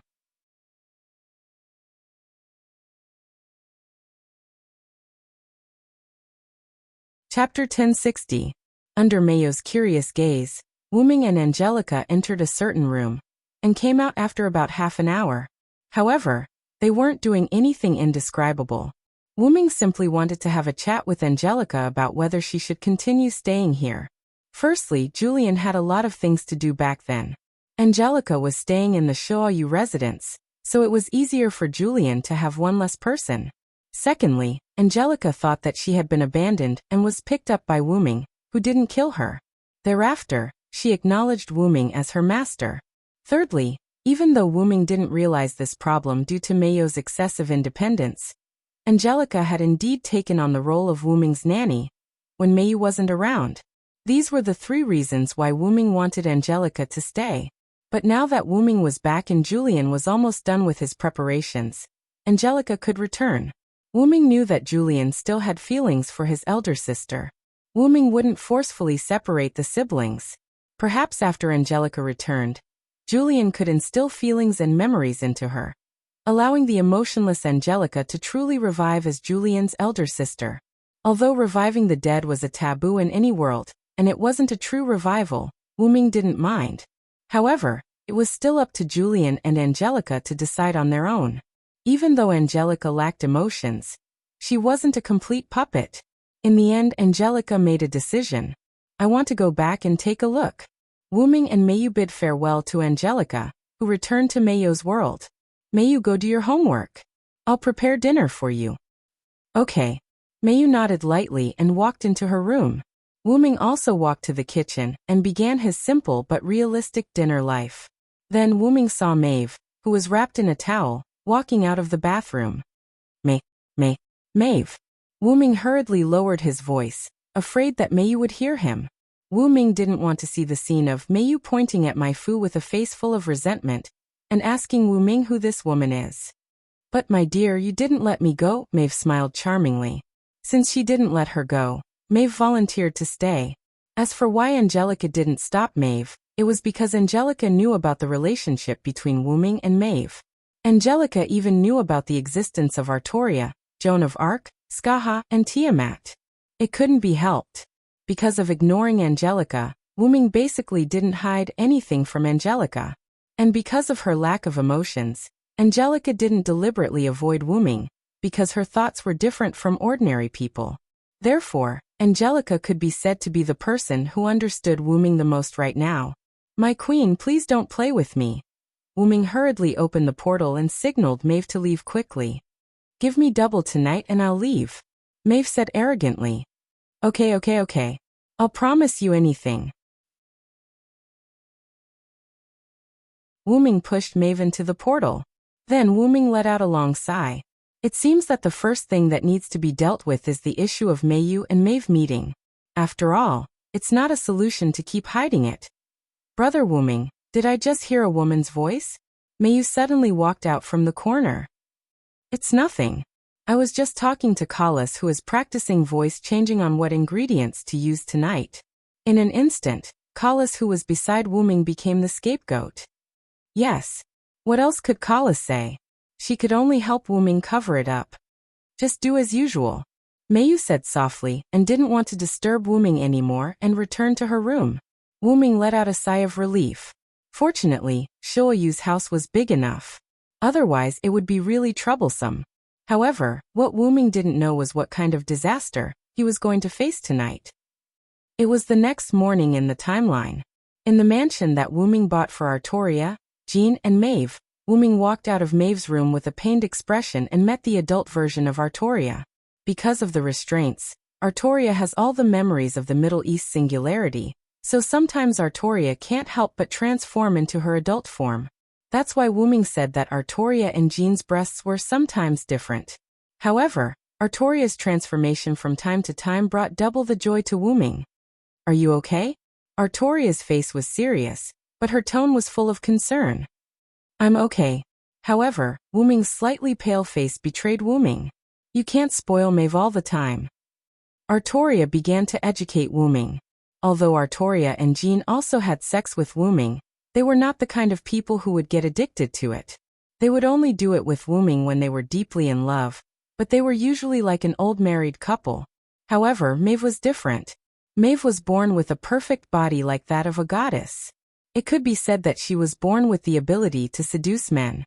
And Maeve also acted according to the desire brought by this ability. Otherwise, Maeve's amorous behavior wouldn't be recorded in the historical stories.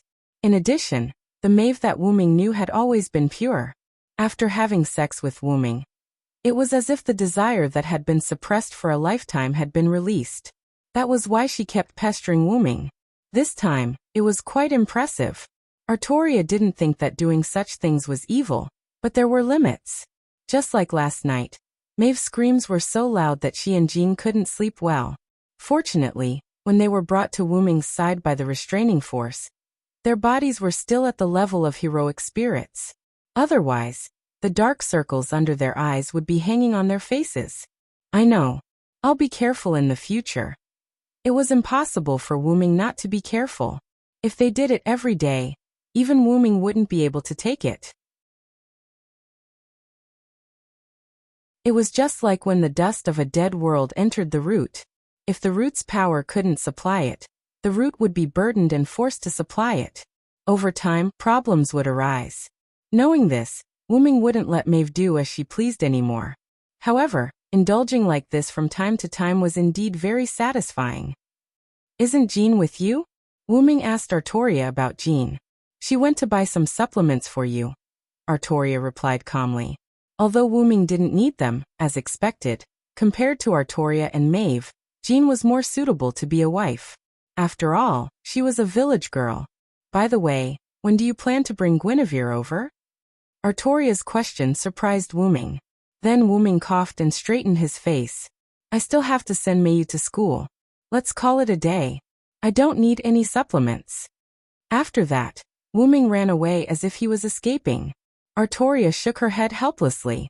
She knew that Wuming was hiding something, but more than that, it was because Wuming found it hard to accept Artoria and Guinevere's identities. After all, the three of them were a twisted love triangle.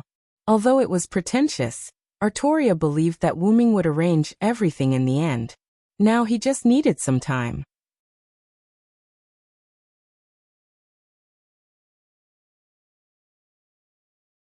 Chapter 1061. Artoria was right. Wuming really needed time right now. When he thought about how many things he had to deal with, Wuming would rather fight another 300 rounds with Gydia. But that was all talk. He couldn't run away from what he had to face. After sending Mayu to school, Wuming and Kalis arrived at the root of everything. The golden portal closed and Wuming and Kalis, who had just exited the portal, were now standing on the platform of the root of everything. The original portal was purplish-black, but it was still too dark, so Wuming modified it in the root of everything. Not only did it change the color, but its ability was also greatly enhanced. Otherwise, Wuming wouldn't have been able to use the portal to directly travel from Mayo's world to the root of everything. At the center of the platform where Kalis and Wuming stood, Wuming's backup machine had already disappeared. Without a doubt, the backup machine had gone to save the world. Wuming waved his hand, and several high-tech screens appeared in front of Wuming and Kalis. This was the result of Wuming using the authority of the root of everything. Wuming could directly see the scenes of other worlds, be it the past or the present. What was displayed on the screens was the live broadcast and recording of the backup machine saving the world. On the screens, various worlds were on the verge of destruction. In the next second, a giant white dragon descended from the sky, instantly found the source of the destruction, and stopped it. The survivors of those worlds were all deeply grateful to the giant white dragon. Although there were very few of them, there were still some who held resentment and hatred towards the white dragon for saving the world. Without a doubt, those people were not the masterminds behind the destruction of the world, but they probably had something to do with it.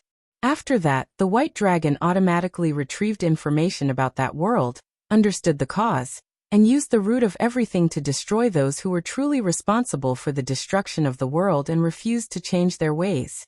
Even if they had abilities like substitutes or resurrections, they were useless in front of the root of everything. Wuming's backup machine tirelessly went to each world that was about to be destroyed one after another to save them. Looks like the backup machine can also take on my mission. However, there were worlds that had been saved, and there were also worlds that had not been saved. Wuming waved his hand again, and the screens in front of him changed instantly.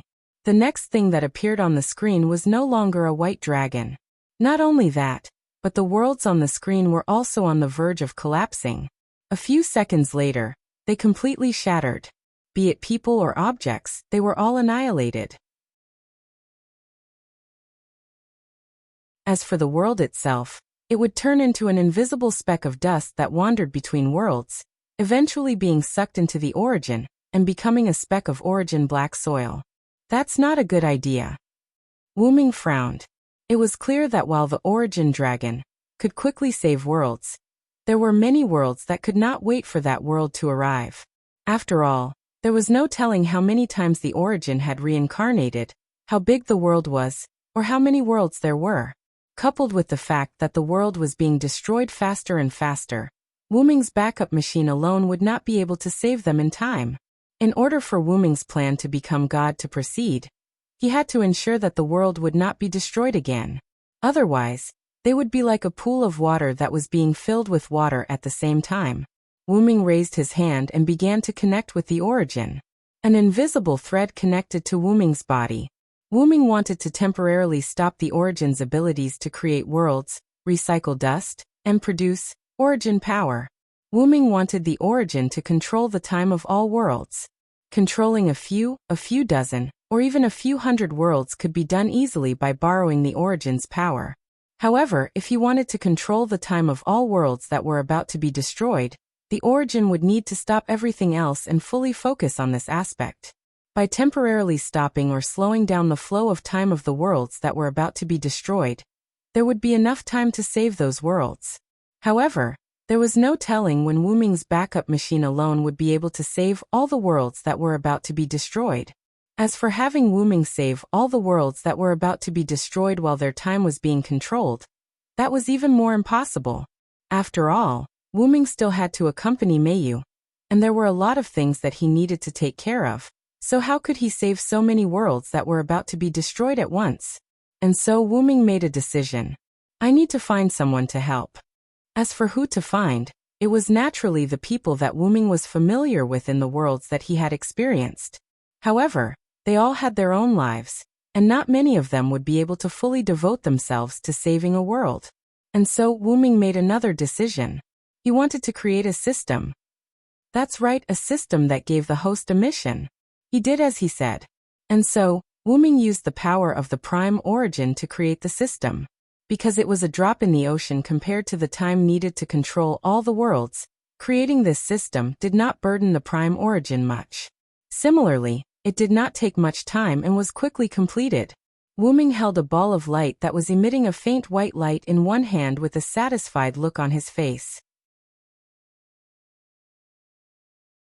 By the way, because it was a system, it did not have a fixed shape or size, and what Wu Ming was holding was the concept of a system. Wu Ming had set up a mission cycle in the system, which would issue missions at fixed times, and the missions were naturally to save the world. According to the difficulty and degree of destruction of each world, the missions would be categorized into different types, and those who fit the criteria would be given the corresponding missions. Because this system was connected to the prime origin, the prime origin would personally select the worlds and issue missions, so there was no need to worry about any issues. Normally, when a mission was issued, the default option would be accept the mission, but there were also options to postpone the mission, or reject the mission. After all, the real reason why Wu Ming had set up this system was to allow Wu Ming's acquaintances to save the world without affecting their own lives. Completing a mission would grant a required reward, and the reward could be selected by the host. For example, a reward that would increase one's personal strength, or a reward that would strengthen one's group. And these rewards would be directly replicated by the prime origin from each world where such rewards existed, so there was no need to worry about affecting other worlds. Moreover, because it was for acquaintances, there would be no failure penalty even if the reject the mission was chosen, and the rejected mission would not be delayed but transferred to someone else. However, if the postpone the mission option was chosen, the reward would definitely be reduced. Postpone the mission meant that the host would temporarily accept the mission and not do it immediately. And if the host did not accept the mission but did not do it immediately, the reward would naturally be reduced. Of course, if there was enough time, the host could also request the system to accept more missions. In any case, this was a rather good system from all aspects. Master, do you want to give it a name? Kalas suggested. A name? After thinking for a second or two, Wu Ming gave an answer. Just call it system.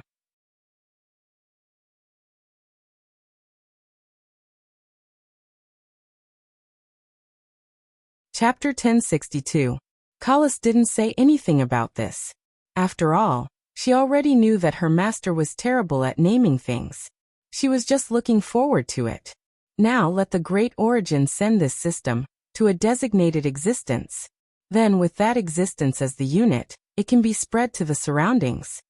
The system was a concept. Therefore, Wu-Ming would split it into several parts and send it to a certain existence in the world that Wu-Ming had experienced. Then, that existence would spread it to other people designated by Wu-Ming. Wu-Ming lightly tossed the system in his hand, and the ball of light instantly disappeared. The system had been sent by the Great Origin to a designated person in the world designated by Wu-Ming.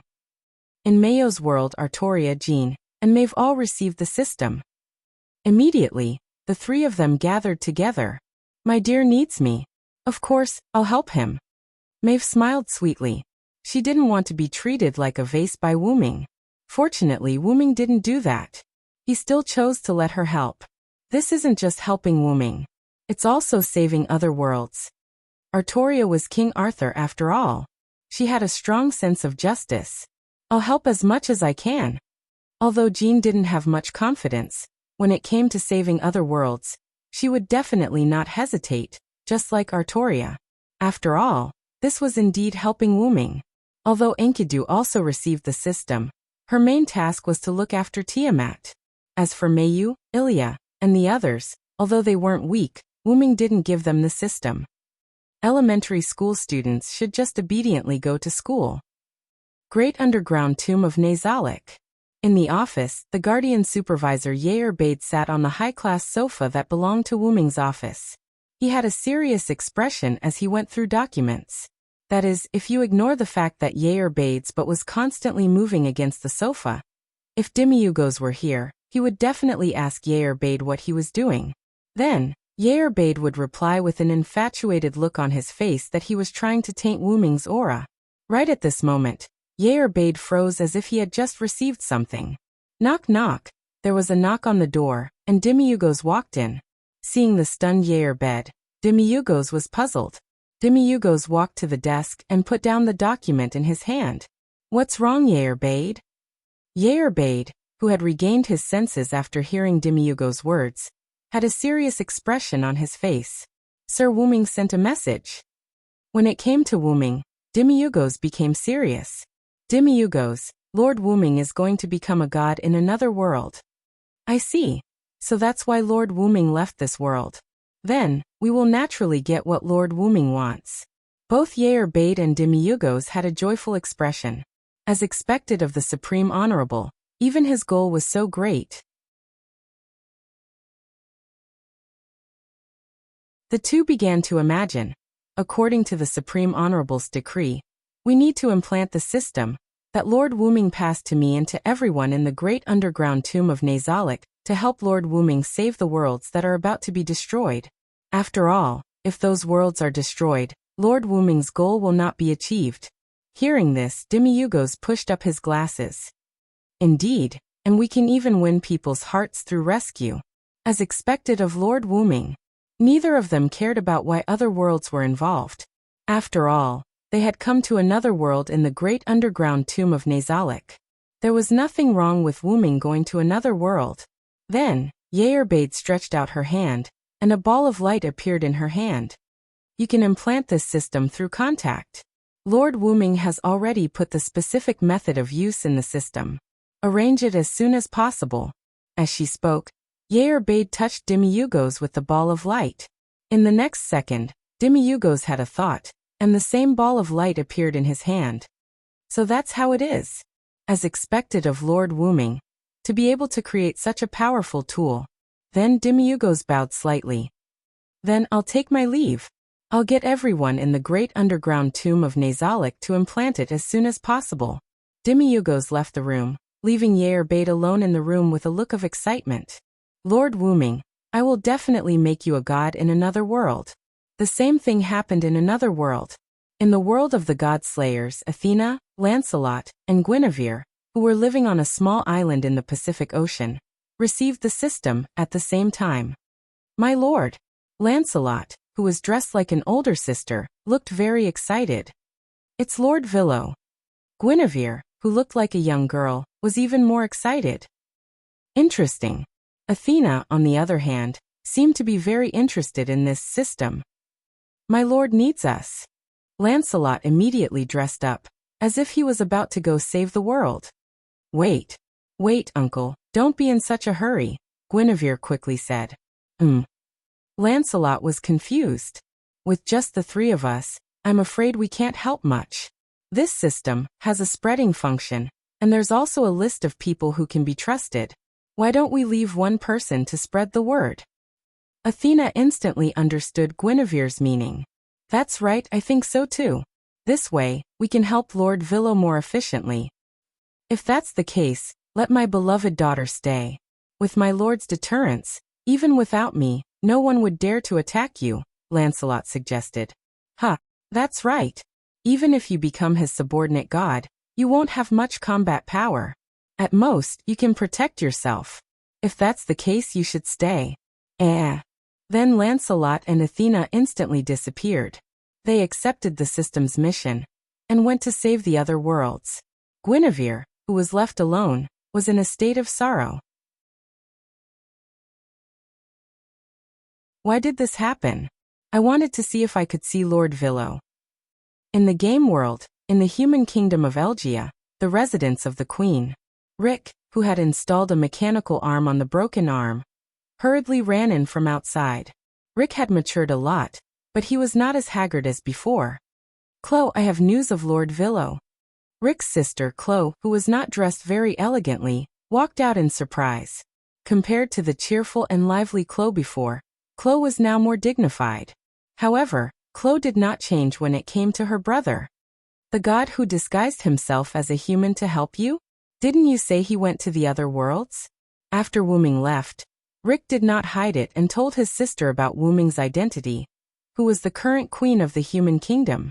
After Teto became the only god, Chloe, with the support of Rick and many other humans, established the human kingdom of Elgia and became the queen. Teto repaired the World Cup, so the living conditions of the humans were not bad. More and more humans from small tribes joined Elgia, and Elgia became more and more prosperous. Let's not talk so much. Take a look at this first. Rick instantly held Chloe's hand. Chloe was stunned as if she was electrocuted. This system is very suitable for the development of us humans. After understanding the system that had been transferred from Rick to Crony, Crony expressed her thoughts. I think so too, but I'm still considering whether to give this to other races. Although the world was at peace, the conflicts between the various races could not be resolved so easily. The races that needed to cooperate were willing to put aside their hatred, but the forest elves and goblins were still enemies, not to mention the other races. Let's do it secretly in our country first. Our only god is Teto after all. If we spread the outer gods' things, I'm afraid the only god will be unhappy. Chloe, who had been the queen for a while, immediately made a decision.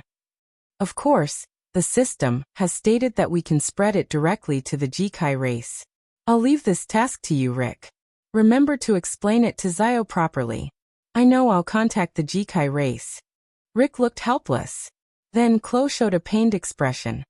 As the ambassador, you're the only one who has good contact with the Jikai race. However, the Jikai race did have some problems with their brains recently, so you should be careful. Although Rick had given up the throne to his sister, he had become a diplomat of the kingdom. Rick had always been working hard for the country. Moreover, Rick's mechanical arm was obtained through diplomatic contact with the Jikai race. Due to Zio, the Jikai race was gradually awakening their individual emotions, but machines were still machines, and no one could guarantee when they would have problems. The Jikai race has already unilaterally submitted to the Villo, just like the Skywing race. I believe that if it's something from the Villo, they would definitely accept it. Rick looked confident. If that's the case, let's contact the Skywing race at the same time. A child's voice rang out in the hall where only Chloe and Rick were present. The only god. Teto. When did you get here? Both Chloe and Rick instantly knew who the owner of the voice was. It was the god of games, Tut. As for why Rick acted like he was familiar with Teto and even dared to be so impudent, it was because Teto would come looking for Rick to play that unfinished game of chess, and the game was still ongoing. Moreover, Teto was born from Rick's thoughts, and the two of them could be considered close friends, which was why Rick was so casual. I'm a Villo after all, so I'll allow him to interfere with this world as much as possible. Just do it. If Wuming hadn't given the celestial cup to Teto, Teto wouldn't have become the only god. In a sense, Wuming could be considered the father of this world's only god. After Teto's voice disappeared, Chloe and Rick looked at each other and nodded. They then split up and began to spread the system. Above the clouds of the kingdom of Elgia, Teto was holding a white ball of light with a smile on his face. The system only gave it to the humans. Looks like you want the Skywing and Jikai races to ally with the humans. As expected of you. In the next second, Teto, who had loaded the system, disappeared. Such a fun game system naturally had to be tried out by him, the only god.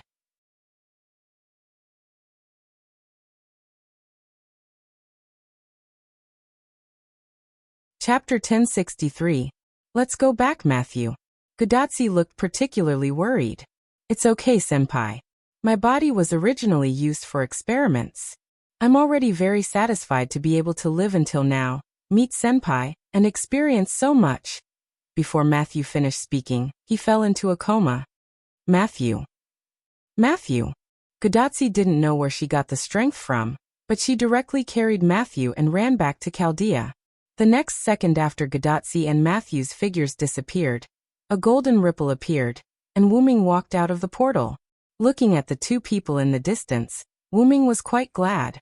He was glad that he came in person this time. Casey Perak. Wuming whispered softly, and a snow-white squirrel-like animal came out of the snow. It was Fufu. In fact, during this period, Fufu had been following Matthew, but Matthew couldn't find it most of the time. Just like this time, Fufu was hiding in the snow. By the way, Fufu was not as afraid of Wuming as before this time. Instead, it walked to Wuming and sat down. You want to save Matthew, right? Wuming said. Fufu didn't speak, nor did it shout. It just nodded gently. Then do it. You've been in Chaldea for so long. It's time to repay Matthew's kindness. Fufu was quite puzzled. Could it be that Wuming called it out just to say this? I originally wanted to adjust Matthew's body myself, but I accidentally found you. I don't like people who don't repay kindness, so I'm going to use your ability as a beast to adjust Matthew's body. It turned out that Fufu wanted to use the energy accumulated during the time in Chaldea. Fufu agreed. Wuming waved his hand and a golden teleportation gate opened up. A mass of golden essence flew out from it. The essence instantly fused into Fufu's body. In the next second, Fufu's body began to change. Fo's head, body, and limbs swelled up as if they had grown tumors. However, as if he didn't want to turn into a beast, Fufu forcibly suppressed it. The tumor-like swelling all came to Fufu's tail. In the end, Fufu's body did not change at all. Only his tail became incomparably huge, like a burning seven-colored flame, filling the sky. Fufu glanced at Wuming, then turned around abruptly and charged towards Chaldea. Watching Fufu enter Chaldea, Wuming did not move, because he was waiting for someone. However, Wuming knew that that person would not come for a while, so he chose to walk around and enjoy the snowy scenery. Wuming did not give the system to anyone in Chaldea. After all, other than the heroic spirits, only Olga Marie, who was about to master the third law, was powerful. Matthew, Godatsu, Roman, and the less than 20 Chaldea employees who survived did not have much combat power. Moreover, they did not need to become powerful, especially Godatsu, Matthew, and Roman. They did not desire to become powerful. They were satisfied with being ordinary people. Wuming walked while daydreaming. About half an hour later, a man in a white coat came from Chaldea. It was Roman Ackerman. As soon as they met, Wuming asked about Matthew. How is Matthew? Is his body okay now? The reason why Roman came out late was naturally to check on Matthew's physical condition after being transformed by Fufu's power. Matthew's injuries are completely healed, and his cells are no longer dying. He can be said to be the same as a normal person, and his physical fitness is far better than that of an ordinary person. Roman's face was filled with joy from the bottom of his heart, and at the same time he was relieved. After Roman asked Wuming to bypass Gidia, he gave the 10th ring of King Solomon to Wuming. As a price, Roman completely bid farewell to his identity as King Solomon. However, after that, Matthew's body began to deteriorate, which made Roman blame himself. If he still had the ring, he would have used all of King Solomon's power to save Matthew. After all, his identity had been exposed.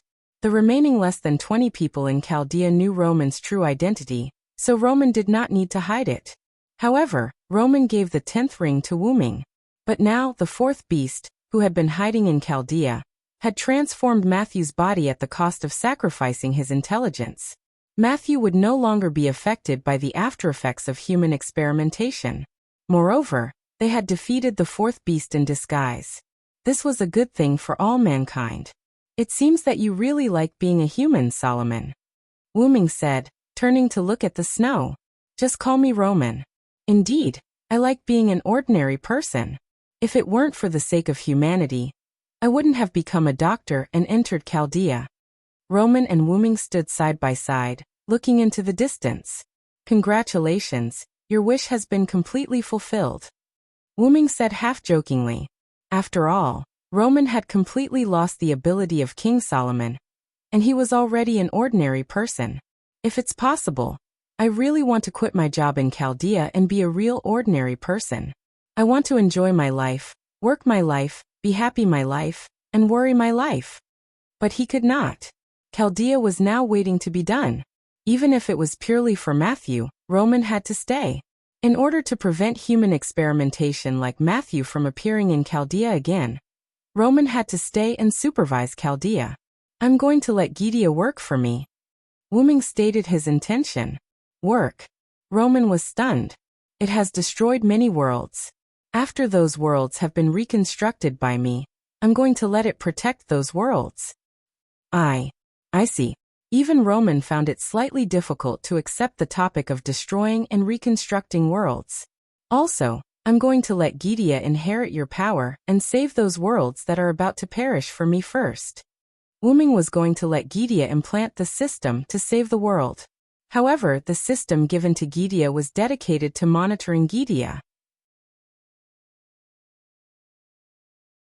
There would be no reward, and there would be no rejection of missions. Everything was mandatory. This was the proverb. You can avoid death, but you can't escape punishment.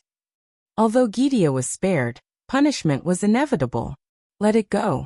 I believe that it will be willing to do so now. After experiencing the threat of death, Roman thought that Gideon would reflect on it. After all, it was a tactic created by Roman.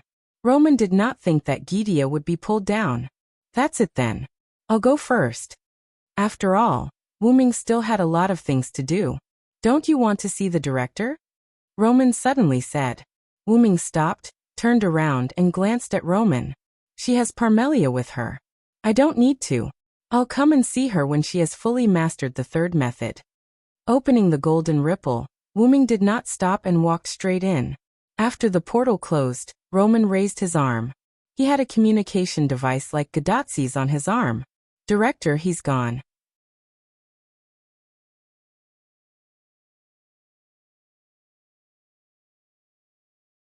Chapter 1064. Wuming returned to the route, and Collis was waiting for Wuming on the central platform of the route. As long as Wuming left, Collis would replace Wuming as the temporary administrator. Master, I've confirmed all the people you've been paying special attention to. They've all been implanted with systems, so you don't have to worry about letting them meet for now. Wuming felt a bit awkward at Collis's honest words. Wuming coughed to hide his awkwardness.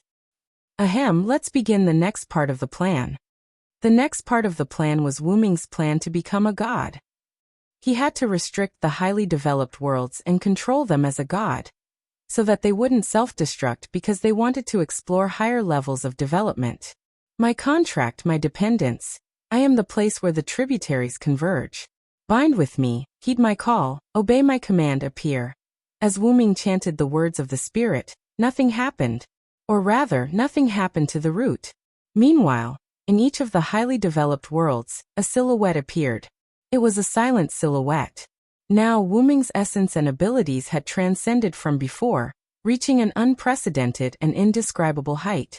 The price was that Wuming's eyes couldn't be changed back to their original color, and could only maintain their golden color and fiery red pupils. The 12 clones had completely broken free from the shackles of the spirit, and could activate their abilities with just a thought. Chanting the spirit was just a habit of Wu Ming's. Not only that, but all of Wu Ming's abilities had been strengthened like never before. The dependence of the 12 clones could create countless clones with strength comparable to the main body. Wu Ming wanted to use these clones to enter the highly developed worlds selected by the root to restrict these worlds and prevent them from dying. Wu Ming's original plan was to wait until all the worlds that were about to be destroyed were saved before activating it. However, in the end, Wu Ming still chose to work on both fronts.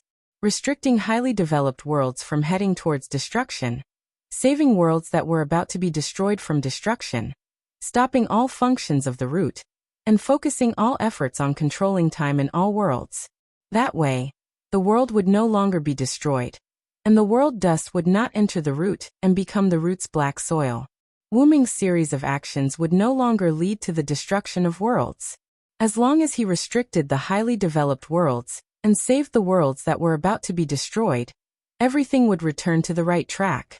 The Great Origin would no longer accelerate its reincarnation due to its burdens, and the world would no longer be destroyed. The death of a world would only be a natural death because it had reached its end. In short, all that was left now was only a matter of time. After some calculations, Master only needs to send Mayu-sama to school for another 3 months, and everything will be realized. With Kalas's words, Wu Ming was relieved. Everything is finally settled. Wu Ming lay down on the root's platform and rested, thinking back to the time when the old man who took him in had passed away, when he obtained his own scale and headed to a mysterious world to begin this memorable journey. Wu Ming was filled with endless emotions. Wu Ming got to know quite a few people and came into contact with quite a few things along the way. But in the end, he still managed to return home and eliminate the trouble brought by the origin black soil, as well as alter the origin and prevent the destruction of a large number of worlds. This is much more interesting than before. The before, Wu Ming was referring to the root dragon before this reincarnation. Back then, the root dragon was like a machine that constantly carried out its mission to protect the world. Although it had visited many worlds and seen many things, it was still rather boring. After Wu Ming received these memories from the root, he immediately used some means to extract them and seal them away. The reason could be summed up in one word: boring. Moreover, Wu Ming felt that it was enough to have the memories of when he was Wu Ming. If he received those memories, Wu Ming might not be himself anymore. Or rather, it was very likely that it would revert back to being the tireless, brainless, and machine-like origin dragon that only knew how to save the world. At that thought, Wu Ming felt that it was great that he could become Wu Ming from the root dragon. At that moment, Kala suddenly spoke, interrupting Wu Ming's thoughts. Master, according to the memo, you have yet to resolve the issue of Irbiruai, the Platinum Dragon King, and the nameless spellbook. At Kalas's words, Wu Ming abruptly jumped up from the platform. I would have forgotten if you didn't mention it. Wu Ming swiped his hand across the void, and a virtual screen appeared. This was the current world of the underground tomb. Irbiruai was a vampire, after all, and Wu Ming was using the root to search for the earliest timeline of Irbiruai's era. Wu Ming decided to resolve Irbiruai's issue first. So it's 200 years ago. Wu Ming found it. Just adjust the timeline to 300 years ago. I'll go ahead and see what's going on. She had traveled through the timeline before Irbiruai was born, and then hid in the dark. Wu Ming could not find the reason for his distrust. However, Wu Ming's mind suddenly lit up. He paused for a moment as if he understood something. Could it be that I actually went to that era and came into contact with that dragon while hiding in the dark? As for what Irbiruai said about Wu Ming being her benefactor, perhaps Wu Ming had gone to that world and accidentally exposed his past to Irbiruai. It seemed that he had to find another way. If that's the case, I won't go, right? I don't believe that it's because of me if I don't go. However, in the next second after Wu Ming said that, several figures somehow appeared on the platform of the root. Maeve, Tiamat, Athena, the young version of Guinevere, the young version of Guinevere, Lancelot, Pest, Letitia, and Shiobi. These young girls of all shapes and sizes. At first, they did not know what to do. However, they quickly reacted. Because Wu Ming was here. However, while they reacted, Wuming did not. Darling. Maeve jumped into Wuming's arms. Child. Child. Tiamat hugged Wuming from behind. Lord Villo. The young version of Guinevere and the young version of Guinevere hugged Wuming from both sides. Athena stood aside and watched the show. She stopped Lancelot, who wanted to help the monarch. Letitia comforted Pest, who did not get the chance. Shiobi, on the other hand, was more easily satisfied. She only needed to see Wuming, the person who changed her and made her develop feelings for him, and that was enough. Collis. What's going on? Wuming was extremely flustered. Master, they are all existences with systems implanted in them. After they completed a mission to save the world, the reward they chose was to meet you. Therefore, the root in charge of giving out rewards directly gave them the rewards they wanted. By the way, Master, Lady Erbiruai and Lady Mayu have also come into contact with systems for some reason. Wuming could not help but look at Maeve. He felt that it was Maeve's doing. Maeve, on the other hand, chuckled and admitted it. Also, your female guards in the Godslayer world have also been implanted with systems. Collis emphasized the word female. Wuming looked at the young version of Guinevere. The young version of Guinevere chuckled and admitted it. The young version of Guinevere is the reward that Artoria chose. Wuming's eyes started to lose focus. At that moment, Enkidu broke through space and walked out. I'm sorry, Lord Wuming. I accidentally let Mother come into contact with systems. Now, looking at the large number of young girls surrounding Wuming, Enkidu could not continue. As the saying goes, raising a cow is the same as raising 2 cows. It seems that one more Tiamat would not be a problem. Collis, let's go. With a whoosh, Wuming disappeared. He went to 300 years ago, the era before Erbiruai was born. Wuming now knew why he left his mark in that world hundreds of years ago. It was because it was unavoidable. What was worth celebrating was that the world crisis had basically been resolved, and Wuming's ultimate goal had been achieved. However, after Wuming returned from that world, he had to face how he provoked these young girls. They lived in peace. This was comparable to the destruction of the world. This might be the end of one thing, the beginning of another. End.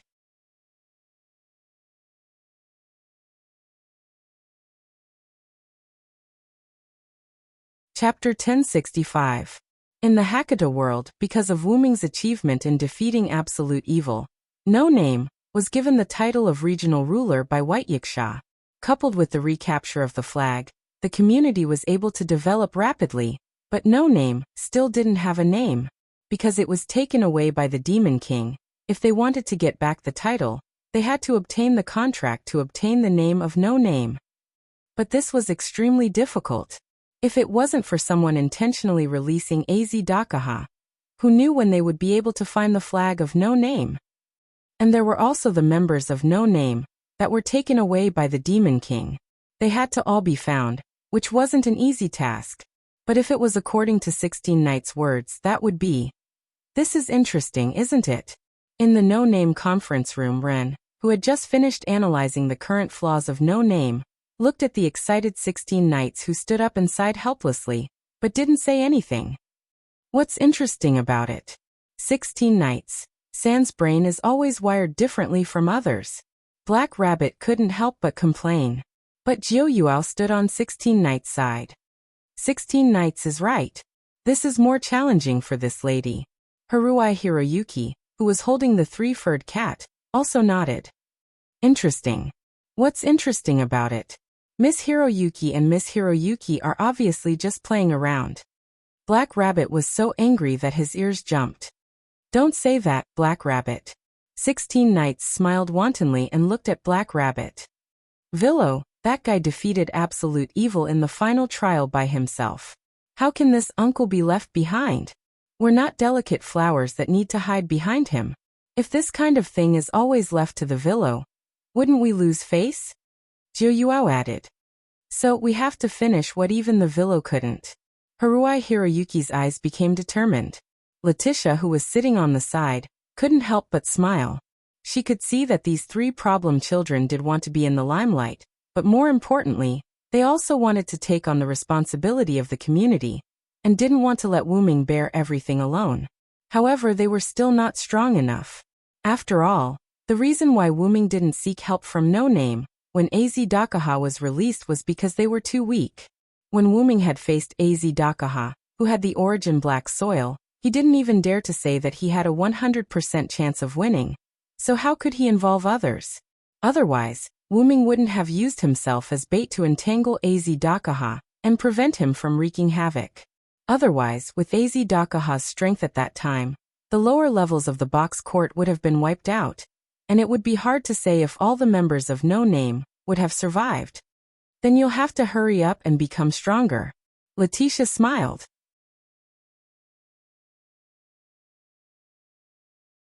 At this moment, a light spot appeared above the conference room table. The light spot suddenly split into several parts and merged into everyone's body at a speed that no one could react to. 16 Knights closed her eyes and sensed the information from the light that entered her body. A few seconds later, she suddenly opened her eyes. I was still left behind by that guy. However, 16 Knights wasn't dispirited because of this. Instead, her smile was exceptionally bright. However, this is also a way to become stronger. Watch me use this Villos thing to catch up to him. When the time comes, he'll cry. The thing that just entered the bodies of No Name was the system that Wu Ming created. And you can also become a savior. Jiu Yuasuka's eyes were shining as if she was very interested in saving the world. There are also rewards that can be obtained. Haruai Hiroyuki pointed out the main point. This was also the way to become stronger that 16 Knights had mentioned. And you can also choose a group reward. That's great, young master run. This way, our community can develop even faster. How did Mr. Villo create such a powerful gift? Black Rabbit's face was filled with joy. This reward is really now even finding the former members of the community and our No Name as previous names will be more convenient. Mr. Villo has really helped us a lot. Ren's face also showed an uncontrollable smile. As expected of my master. Letitia seemed to be used to her master being able to do surprising things. However, Letitia noticed that Pest, who didn't have much right to speak and didn't speak much, was now frozen in place as if he was possessed. What's wrong, Pest? Letitia curiously walked to Pest's side. Ah, I'm fine. Pest was shocked and immediately turned his back on Letitia. However, Pest didn't look like he was fine no matter how she looked at him. I'll go out first. Pest finished speaking and ran out without looking back. After that, Letitia found a few drops of tears on Pest's seat. Pest, who ran out, couldn't stop his tears from flowing. This was because in the system that Wu Ming gave her, there was a message from Wu Ming. I've already investigated. The sun entering the Little Ice Age caused the Black Death to break out. It was actually to suppress a human's final trial. As long as your strength is enough, I will definitely help you solve the human's final trial. This way, White Yaksha will have no reason to let the sun enter the Little Ice Age. And the history of the Black Death will also be changed. Moreover, this is the box court, so you don't have to worry about disappearing. Maybe at that time, I won't even have to do anything. You and your no-name companions can kill that human's final trial. So whether it's summoning Wes and Latine or changing the birth of the Black Death, I want you to do it yourself. Through this gift that I'm giving you, work hard to become stronger, my little maid. Recalling these words, Pest's tears began to fall faster and faster, and so did his footsteps. Finally, after reaching his room, Pest couldn't hold it in anymore and burst into tears. Wah! Letitia, who was standing outside Pest's door with her back against the wall, smiled faintly and said the same words as before. As expected of you, my master. The X-Moon world was located inside Chaldea, which was located on an iceberg in the center of the South Pole. Because of Wu Ming and Zelik, Chaldea managed to survive. The dozens of masters who were kept in the freezer also woke up and were sent to the hospital for treatment. Now everyone knew that Chaldea wasn't to be trifled with. Only a few rascals dared to target Chaldea. However, even Olga Marie's Animusfia family would be able to take care of these rascals. After Olga Marie completely learned the third spell, Chaldea might become another great influence in the magician world. It also seemed to reflect Chaldea's beautiful future. During this time, the sky in Chaldea often cleared up, but this wasn't a bad thing. Gudatsi and Matthew would come out for a walk from time to time. Although it was a little cold, this peace couldn't be exchanged. Today, the two were still walking outside. By the way, Matthew, do you know that Chaldea is in the South Pole? Gudatsi suddenly asked. Matthew's little head couldn't help but tilt. The South Pole? No, senior, I'm not very sure. After all, I haven't been out much. After all, Matthew was the product of Chaldea's human experiments. Naturally, he didn't know. Is that so? Gudatsi probably also thought of this and felt a little lonely. Today, I learned from the doctor that Chaldea is on an iceberg in the center of the South Pole. I thought it was on the Himalayas, hee. After all, it was the highest mountain in the world. Normal people would generally think so. Even if they didn't think so, they wouldn't have thought that Chaldea was on the snow mountain in the South Pole. I didn't think about this problem. Matthew looked up at the sky and said quietly, Actually, I'm satisfied as long as I can see the blue sky. Looking at Matthew like this, Gudatsi felt particularly distressed. At this time, Matthew suddenly coughed. Cough cough. Matthew. Gudatsi immediately supported Matthew, who almost fell. A trace of blood emerged from Matthew's palm that was covering his mouth. Matthew's body had reached its limit. As a test subject of the heroic spirit possession experiment, it was a miracle that Matthew could live until now, and accompanied Gudatsi through 7 singularities. Even with the existence of Galahad's spiritual base, Matthew's body was full of holes. In other words, Matthew didn't have long to live. You're tuning in to the Li Mei's Wuxia Whispers YouTube channel. We're so grateful for your support, and don't forget to subscribe to join us on this incredible journey through captivating stories. Your generosity through donations truly makes a world of difference, as it's the primary source of revenue that allows me to expand and enhance this channel for you. Thank you from the bottom of my heart for being a part of this adventure.